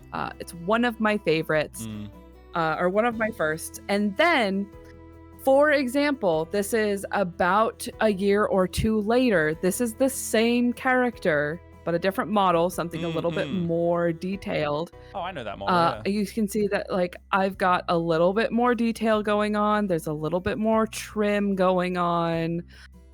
This is still before I painted eyes, so you can see no eyes on the tiefling yet. And then, let's see here. And then you've got a couple years later. Here we go. Here's this girl. Lots of detail. Lots of different things going on with this character. Lots of color, blending. And this is like probably another 2 years later. I finally paint eyes and faces. It's very hard to tell in this character. But... Okay. Very detailed. So it's this is probably like 6 years worth of progress. And they're D&D scale, right? These are D&D scale. Yeah. So you'll see. Oh, I literally have a Space Marine right here. What am I talking about? Like a normal size one. Okay. I've just linked 2 things in chat. They're literally linked to each other. So on this website, I linked the Warhammer 40k introductory sets, $55. Again, none of this is sponsored. This is just what we like talking about. Now, you get 5 Space Marines, 10 Tyranids, and 5 paints. Now, these paints will get you more of a basic, like just getting color on the thing so you can play the game. But the reason why I've linked them together is because, like I said, there's a lot of tutorials. This video from Warhammer itself is a 13-minute video on literally how to paint this and everything you need. So the models you see there at the end result, that's what they'll look like at the end with the paints they give you. It gives you everything in the box. You get all this stuff. So we're looking at this and pausing this. These will look a bit more basic, granted, because you only get 5 paints to paint this many models. However, it gives you useful things. It gives you the ability to learn how to do your trim of your Space Marine shoulder pads. It gives you the idea of the white colors, how to get that over a good base coat. It'll be enough to do it to the point where you can come back to these later, because all of this is what we would call base coating. So in our realm, you would base coat it like this, so all the models will look like this. The mini I just showed off, this guy, this is what I would consider base coating at the moment. I haven't shaded or highlighted anything. But if you're happy with like this look here, this level is that level over there.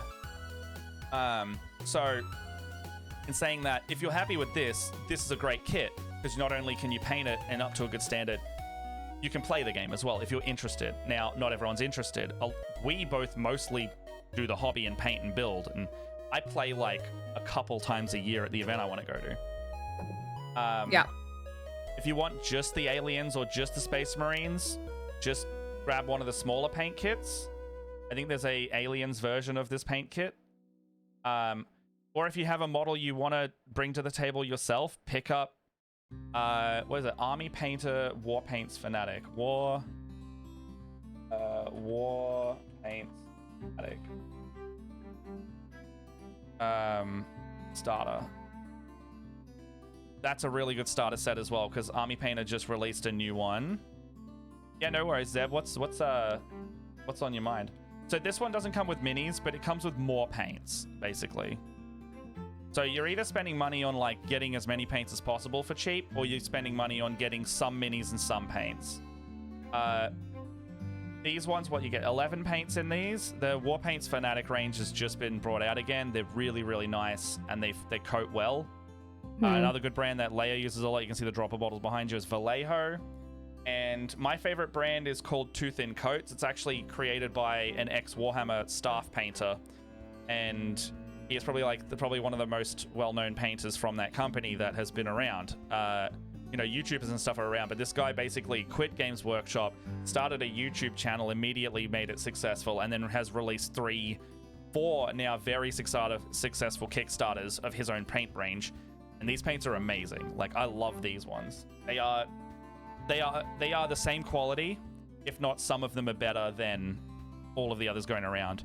They're my go-to only because they're right here as well. But I have all of Citadel and I have all of his, and I like his better.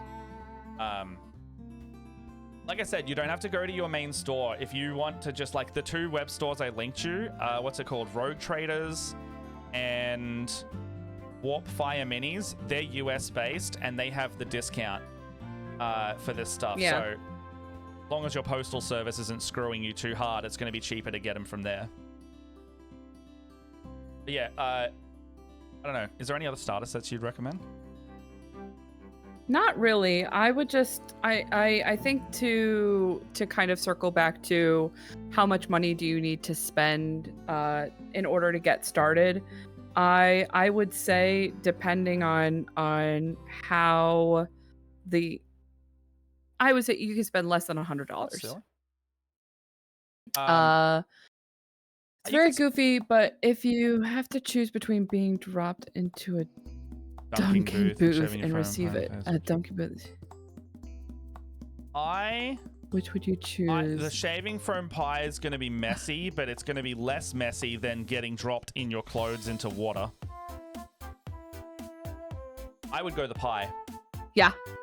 Pie. Pie and a change of shirt. If you get dropped in a dunking booth, you're going to need a whole change of clothes. Sorry, I saw the big thing and I was like, oh, we must read. Army Painter products is what mine carries. I like Army Painter. I like the new Army Painter a lot. I also have the Army Painter nippers, which I really like. They are very high quality. They stay sharp very long. Not that you generally need nippers for if you're getting into like more. I know like the Marvels. I think there's like a Marvels line of miniatures. D&D miniatures don't tend to need nippers. If you want to get into something where there are sprues involved, which I think mostly is Games Workshop and in my in my experience is mostly Warhammer, or in my newest obsession, Gunpla, need nippers the most. But I really like Army Painter. I think that they've gotten really solid with that re-release. They have gotten really solid with a re-release. There is also contrast paints that are really good, where it's like you don't need to worry about a lot of shading or anything like that. They are very new painter friendly. So I would say you could probably spend about $50. You could spend under what's $100 for you? Give or take. Under $60, you'll get everything you need to get started easily, because the ones that come with a brush in there, you don't have to buy brushes. It comes with a miniature, like what they recommend as a good starter brush. In fact, prime example.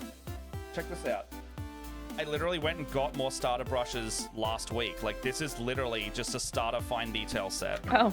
Because I was just like, awesome. I love those. I literally just got these. Are my go-tos. Yeah. I love cheap brushes. These, I think I spend a little bit extra. I do spend a little bit more money on brushes, but it is because I love, I will get these. These are my 3 most favorite brushes in the whole world. They are all Army Painter. You can see that they're well loved because they're discolored and got paint all over them. The Psycho, the Insane Detail, and the Detail brush. Now, granted, these are like super tiny brushes. You probably won't want to work with these. No, we don't trim at all. I would say, honestly, just practice. This is will we? So this is my my favorite brush. It's called the Psycho. This is what I use for eyes. It is literally the tiniest brush I own. It is very thin. My girlfriend calls this my eyelash brush because it looks like it's made of eyelashes. But yes, it is. It is an Army Painter brush. It is the Psycho. It is my favorite.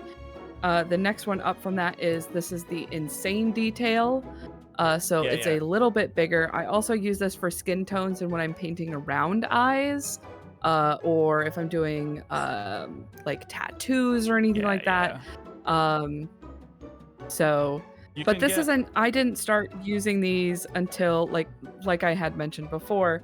I did not start out painting faces. I was gonna say until several years after I started painting. A lot of advice that I got and saw around was literally like, get your starter set brush, keep it really sharp, and there's like ways you can do that by treating it nice and all that. But get like 1 or 2 brushes, and some of the best advice I saw was get really good at using that one size first. Like, don't worry about too much about like doing the eyelashes or eyes and stuff. Like you were saying, like Leia was literally saying, I still don't paint eyes. I don't like painting eyes, so I just don't. And so Leia is only Leia's really good at eyes, but you said it took you what, 3 years to start doing it? It took me 3 years to start to here. I think I've got. If you can get really good with like a size 1 or a size 0 brush, you can paint like so much more than you would think you could. Because if you just only paint with a small brush, it's also going to take forever. Yeah. So like a lot of these are painted, these like big panels are painted with lots of big brushes, but I use a very, very tiny brush. You can see just a hint of the eyes that I've started to do on these gals. If you want to get more into like the nitty gritty of like which paints are really good and which ranges, I just linked a good article of like, it's like best miniature paints for beginners type thing. I don't know where this is based, so I don't know where it's linking. Also, we're not, it's probably affiliate links, so just do what you want with that, because they'll probably get a kickback. I would also just like to mention that it is also personal preference. I remember the first paints I ever bought were Citadel paints, and I hated them for the longest time. I got really used to using Army Painter, Game Paints, and Vallejo for a very long time. I realized that there is a special way you need to handle Citadel paints. I started using them way more after I switched to a wet palette, which is something you do not have to worry about straight out of the gate. Do not worry about a wet palette. I mean, if you do want to worry about that straight out of the gate, we can tell you to do it for $1. Yeah, if there's something that you want to, if that's something that you want to invest in, but at the same time, for the first 4 years of my painting career, because I did do it as a job still, I used just a piece of baking paper I would just put my paint down on the baking paper, and I would paint on my miniatures. I did not get a wet palette until several years. The only difference I'd had between that and being a wet palette was like I just put a sponge with water on it underneath and a Tupperware lid. Like it is a wet palette. It's just not like the one we use, the fancy one. It's not the super fancy ones, yeah. No. And I used that for 4 years and had no issues. Like I was painting some of my best models with that thing. Yeah, which I'm not trying to say that's like I'm not trying to like downplay that. It's just I think a lot of it is going to be like I think last week we were talking about how you went to a paint and take, and you didn't like working with Vallejo because that's what they had. Yeah, and I think it's in part personal preference. Like depends on what you enjoy painting, and then like what you get used to. I think my best recommendation is get a starter kit of paints. It doesn't matter. I think that it's kind of an even playing field as to what you would like to start with. I think that the starter kits that come with paints and a model for you to paint are probably some of the best not best quality, but kind of like the best thing that you can kind of start with. Yeah. It's because it's meant to. It's literally the primary purpose is to get you into it. Like to teach. Yeah. And then like if you've got a local game store that sells, like I know the game store that I go to sometimes has Vallejo, but it also has Citadel, and so you could like, okay, I want to pick up a couple of Citadel paints to see if I like them, or if you start with a Citadel kit, buy a couple of Vallejos, common colors that you would use all the time. I would definitely recommend don't buy any crazy colors. Start with like some super basic colors. Honestly, 80% of my initial paints. Yeah, we were also talking about last week. We have a friend who is pretty commonly known in the crafting circles. She uses exclusively craft paint because she doesn't like to spend money. Yeah, she just uses like the stuff that you used to be able to get at Joann or craft stores. Like if you go to Michael's or don't go to Hobby Lobby. Okay, I just realized I found a Tyranids and a Skaven paint set as well. So if you want something that's more sci-fi, we got two options. If you want some more Tyranids are sweet. So these are Skaven. Tyranids are very cool. If you're familiar with the movies Alien, think Tyranids are kind of like aliens, but they also have guns. Skaven are kind of straightforward. They're little rat boys. Well, so they're adorable. That $50 intro starter set that we were talking about gives you 10 Tyranids and 5 Space Marines. Perfect. And then the video here was the one where you paint them all. You get 15 to 16 minis. If you want to go value and ping in my like thrifty brain, this is the best one. Because you get 16 minis to practice with. You get the rules of the game, and you get 6 paints. value in there's crazy. You don't Mix want... and Max, I love that. It's like, I am also a sci-fi girly. I love Alien. My boy. I love it. If you're going down the fantasy route, I'd recommend Age of Sigmar because the gold-plated armor of Sigmar, they're just fantasy space marines. People literally jokingly call them Sigmarines. And then the faction they verse is basically plague rats. They're called Skaven. Like, you know, it's on the tin. They don't have like a similar kit to... Or maybe they do. I don't know. Oh, yes, they do. There is an Age of Sigmar introductory set. It's the same thing as... Holy fuck, you get a lot of minis in this. Yo, what? Age of Sigmar intro set. Okay, so this is better value again. Depends on how many rats you want, I guess.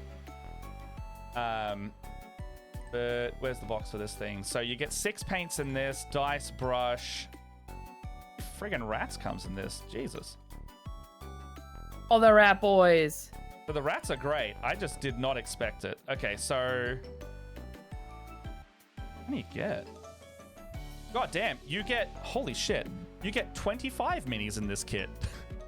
You get 20 rats and 5 golden Sigmarines. All right.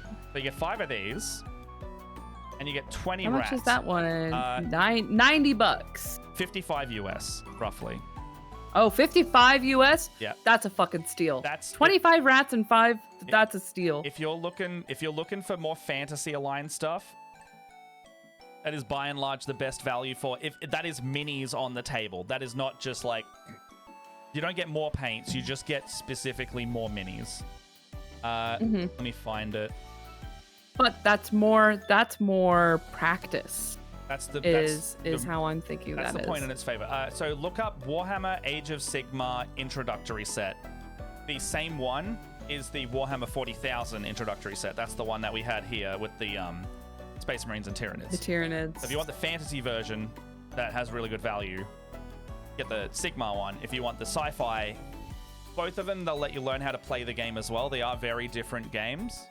So Warhammer 40k is the more prolific franchise, so there'll be more models and you can get them cheaper secondhand. Age of Sigmar is also intentionally geared for D&D players like me who go, ooh, there's a unicorn with a king on it. I want that. Exactly.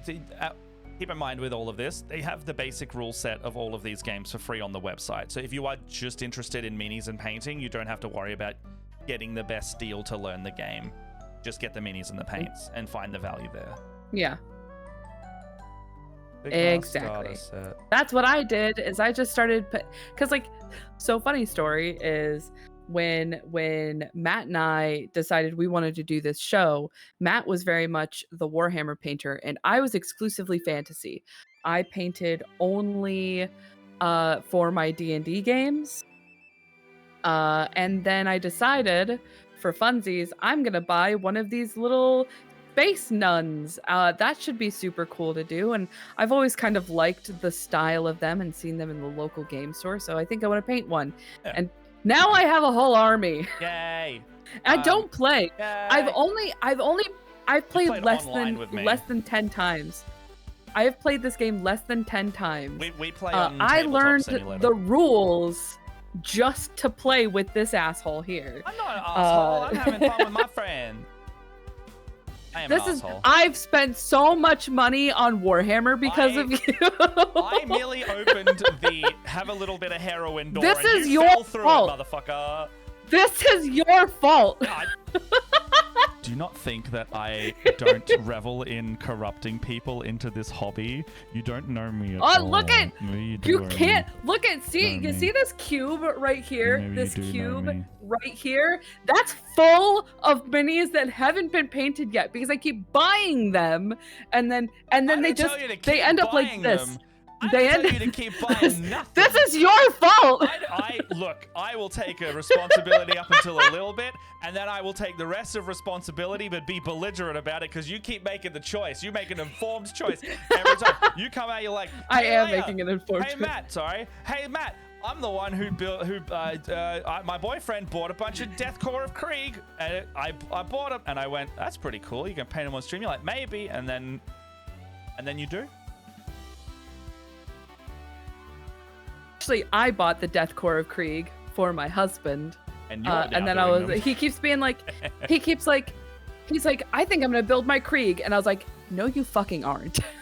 Oh, so you're so invested in this plastic crack that you're not letting the person who owns it do it? Yeah, it's And this his is my armor. fault? It's his army, but I can't let. Look, he doesn't sand his sprue down. Okay, he just clips That's them not your problem. so They're close his to the models. miniature. That's not your and problem. They're his models. It drives me insane. That's fine. If they're gonna Let be his- painted, let they're his gonna be models look painted bad. the right fucking way. Let him fail. That's how he'll learn. It's $48 US, by the way. If you want the Sigma one, it's $48 for the 20 minis, 6 paints.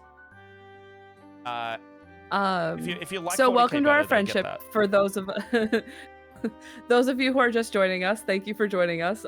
This is our vibe. Calling each other out, but in a loving way. Your OCD is not his issue, Leia. Yeah. Look. I can If- attest if that he's everybody gonna knows me go is like, you're a out- fucking enabler, Matt. And I go, yes, now buy the minis. If he goes out and he wants to go like play with other people with his miniatures, I do not want them to be an embarrassment. They're not affecting you. They're not affecting you at all. Yes, they did. Yeah, No, it's because not a they came out of reflection my on you as a house. person if he's a dipshit with his minis. That's it. It is. No, It it's is not, a it's not. reflection on me because this Your is clan is look how offended. nice my miniatures are. Look how nice my miniatures are. Make fun of him for their being shit.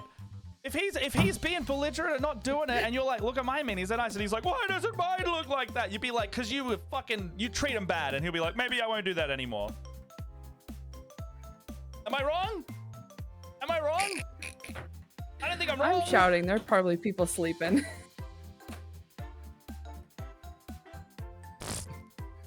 Look,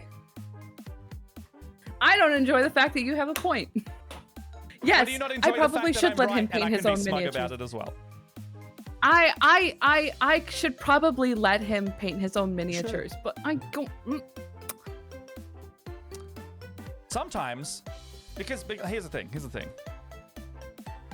If you always come to his rescue and paint all his minis and build all his minis, you're never gonna learn.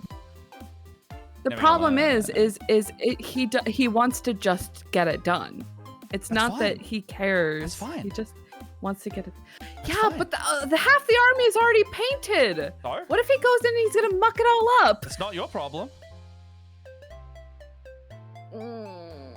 But make it your problem. How about that? It's my problem, unfortunately. It's not. But it is. It's not. Why is it your problem? You can't even think of a reason why it's not your problem. I can't. It's I not can't. your I can't. It's the worst. Let him fail. Yes.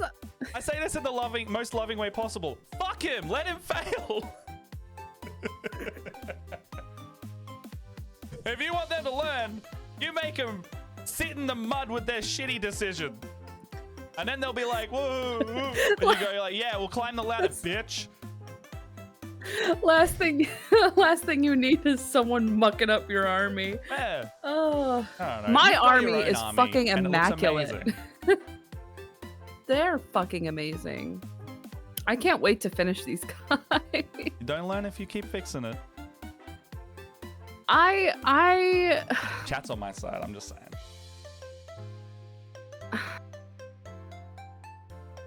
I'm gonna go home. Good You're night, already at- everybody. you're already at It's home. now You're already at 11:30. home.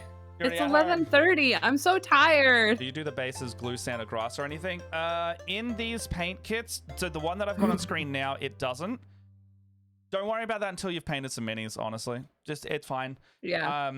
Those it's basically like a little paste with some gravelly texture in it. You do need a second brush to use it because it'll fuck up really badly your normal ones. Some of like the paint Or you can and get one of tools these kits like, will have it. little. Oh, You wait, can no. you can get one of the. This is a little texture shovel. Yeah. and you use it to put the stuff onto the base. I think the other one, But the other paint you- kit you has don't- less minis, has one You in don't have to. You don't have to. You don't have to. You can just put them on black bases. No one cares. it. You literally can, you joke? I That's actually really good advice. You actually do go outside, pick up some dirt, and get some watered down PVA glue. Actually use it. That's not a joke. Do that, because it saves you money. Ooh, I have one of those. I have, back there, there's some. Oh, here we go. Oh, here we go. This guy's got real dirt. Look at him. This is a guy. He's got a little sword. It's not real this dirt. this guy's got real dirt. So yeah, actually you can't. So all you have to do is you just coat the entire base with glue, and then you stick it into into the sandbox if you want to use sand, or you just sprinkle a little dirt on it. Just get a little container like this, fill it with some real dirt, and then just stick your mini in This it with some guy's got PVA some on the dirt, bottom yeah. and go with it. Like, that's it. I do have like a container of like sand for funsies. Same. Well, I have mine for basing minis. I have for some. And also, I just saw something pink, so I think Matt's gonna show off Yes. our favorite basing technique. This is a model I did for my tournament last year. I painted an entire tower, which is very mech Gundam army, entirely girly pop pink, and I bought a bunch of resin nail charms, and I put glitter all over the base. So this is my basing technique that I did in March. I just literally bought mica and glitter, and then I just put it all. Yeah. My floor still has glitter in it from March, and I hate it. But yes, he's offering you cake. I warned you. I know what I was getting into. I just did it anyway. I much warned like you. committing to painting your partner's minis.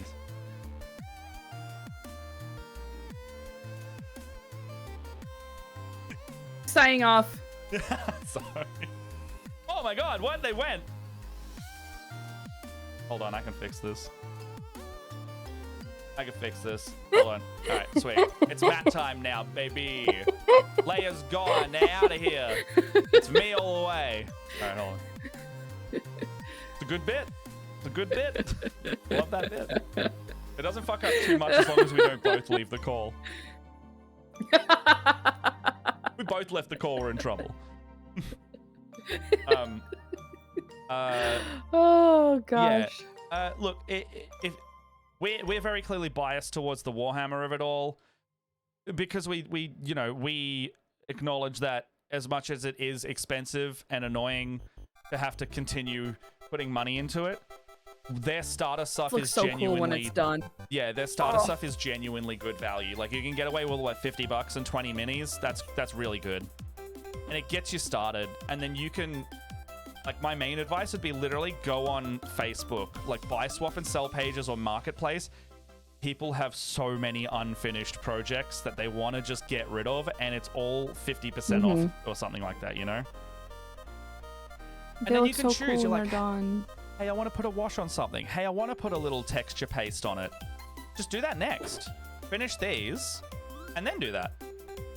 Because this YouTube tutorial that I'm giving you is literally like going to show you step by step how to do it. It tells you what paints you need and you'll get. It's how to do this. And then it'll be what's in the box. And then it'll tell you the exact steps. Here is the Space Marine. And there's also and there's also and then there's also like just asking. Matt and I are very much like, we do not keep. There's no secrets. I know we had this whole conversation. We don't keep any secrets. There are no trade secrets here. We are here to share our knowledge of miniature painting with you, because we want you to be happy with the stuff that you're doing. We want you to love what you're doing. More people in the hobby, please, especially girls. So you'll see on here as well, this is one step that will very much change when you get used to painting. Normally we do a thing called spray priming. This paint kit and video is telling you don't have to, and that is correct generally. You may notice at some point that the paint stops sticking to it. Oh, actually it's literally telling you in the video up here. So this is going to tell you basically what we're about to tell you, in that you can put it straight out of the pot or you can put it out of a can. Gets the hint. Yeah. Get more of everybody into the lobby. I don't care if it's I don't care if it's anyone. Just there are so many men. So many men. I don't Stinky. spray prime anything. You not spray prime. How do you put yours on? I don't spray prime. I just Just spray brush it that on the shit on. miniature. Fuck, it takes. I just brush that shit on. The only reason I like advocate for the other is just for time. I hate doing base. I hate priming. I am fucking chaos. Nah, I'm not about it. Nah. If I had to spray prime everything, then I would lose my fucking mind.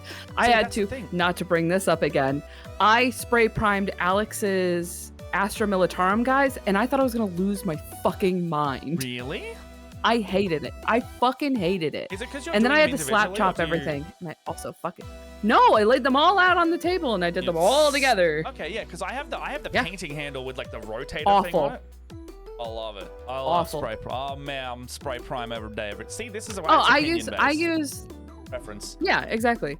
Like I don't prime anything. I just put You just put it on. am a chaos bean. I just That's it. put the paint on the miniature. But there's nothing wrong If with it's that. one of those things where it's like if the paint like doesn't stick, that just means I need to take I have a trusty soft bristle toothbrush.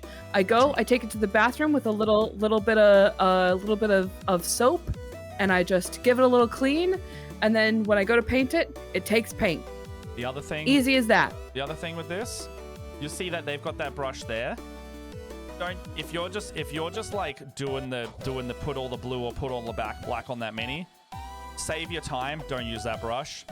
Get like one big flat brush, like I don't know what size. Big brush. Super big like brush. a big flat guy, honestly. Like I got this probably bigger than this, honestly. This is my favorite. This is the brush I use if I've got to paint a lot of big stuff. Yeah, like something big and flat. It's just gonna save you time. Like prime coating with the big blues. So much time. It's just just get a bigger brush. If you're putting one color on it just to slap it on there, especially in a priming scenario, just buy one extra Big $1. brush. Like it's a $1 or $2 brush, and just get it on. Just get it on there. You have to do more than one coat anyway, so don't just save time. I have this paintbrush. No joke.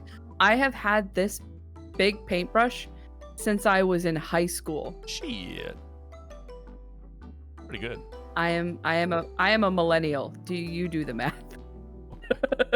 I've had those brushes over there. I've had some of them for like 5 years now, and they still work.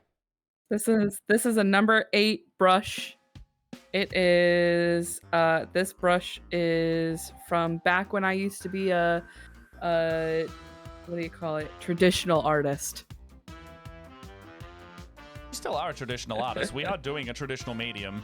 It's just in 3D and on little handles, all right. I guess. So I mean, when I say traditional art, I mean like on a canvas. Yeah, I know.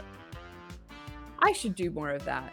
Um, Do you think I could get away with painting a canvas on stream? You would have to set your camera up quite. Actually, no, you've got a setup that you just move your chair, right? You just need to set your mic up. The mic is the hard bit. Ooh, that made a very awful grinding you noise. You can set it up on like a little stand or something, or clip the that's the problem, right? You just need to. The only modifying of your setup is that you would have to move your mic. And if you want us to see your canvas up close, just tilt your webcam up looking at it and zoom it in, maybe. It's 4K resolution, so you could do it. I'm gonna have a little bit more light. Yeah. My tower is gonna be RGB. Oh, that's gonna do other things. It's gonna make it just.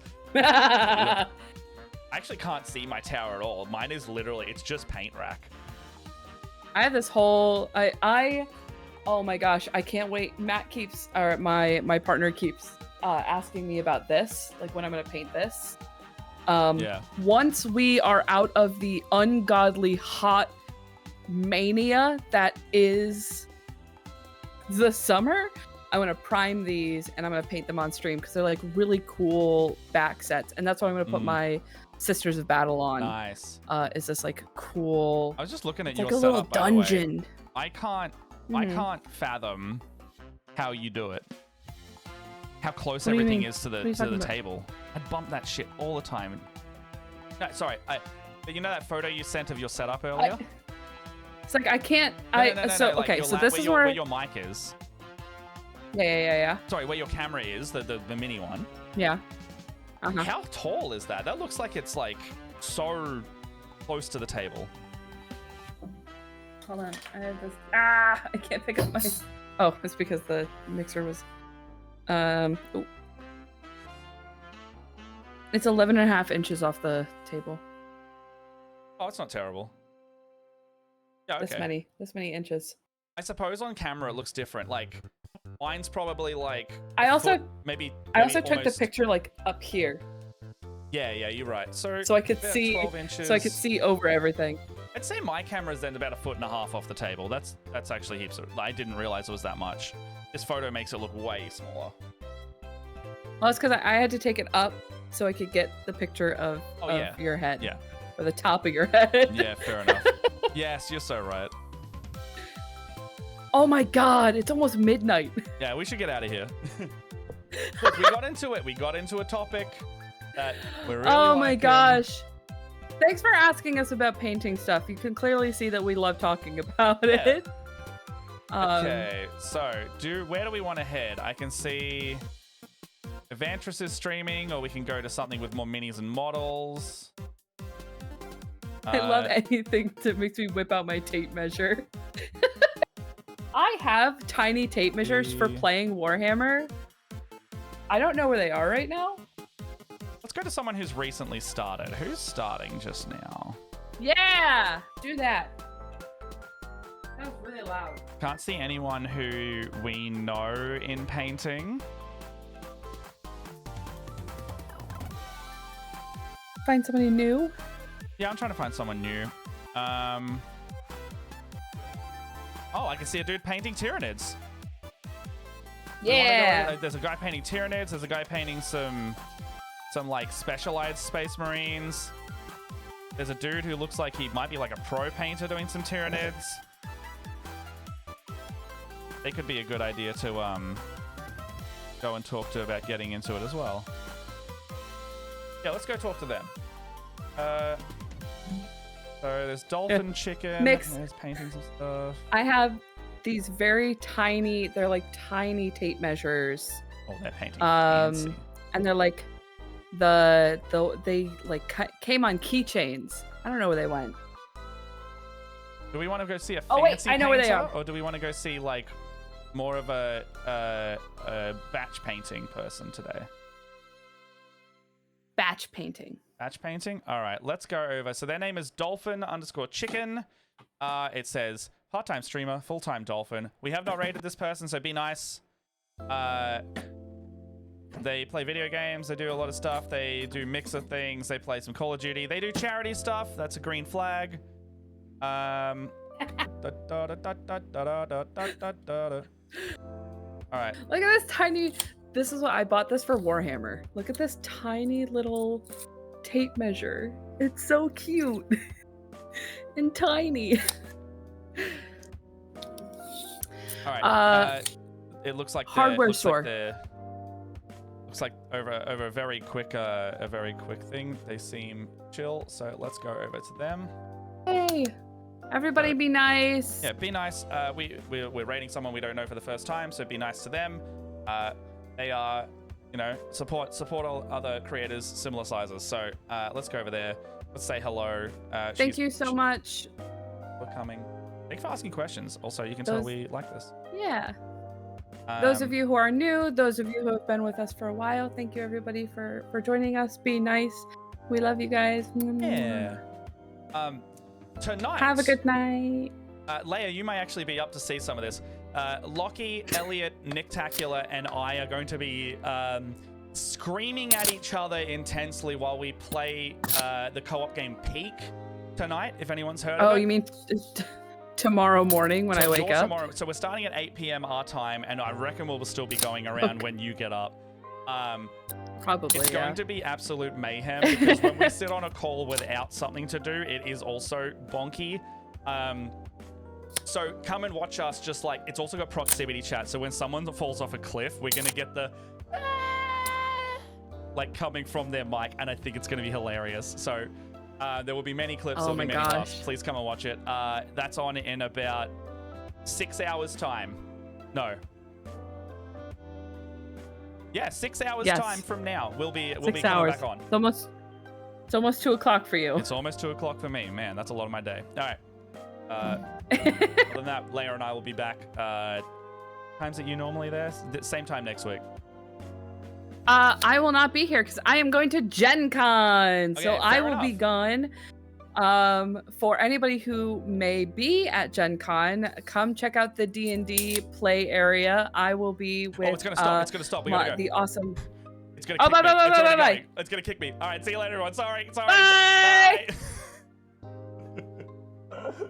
Shit. It was like 10, 9.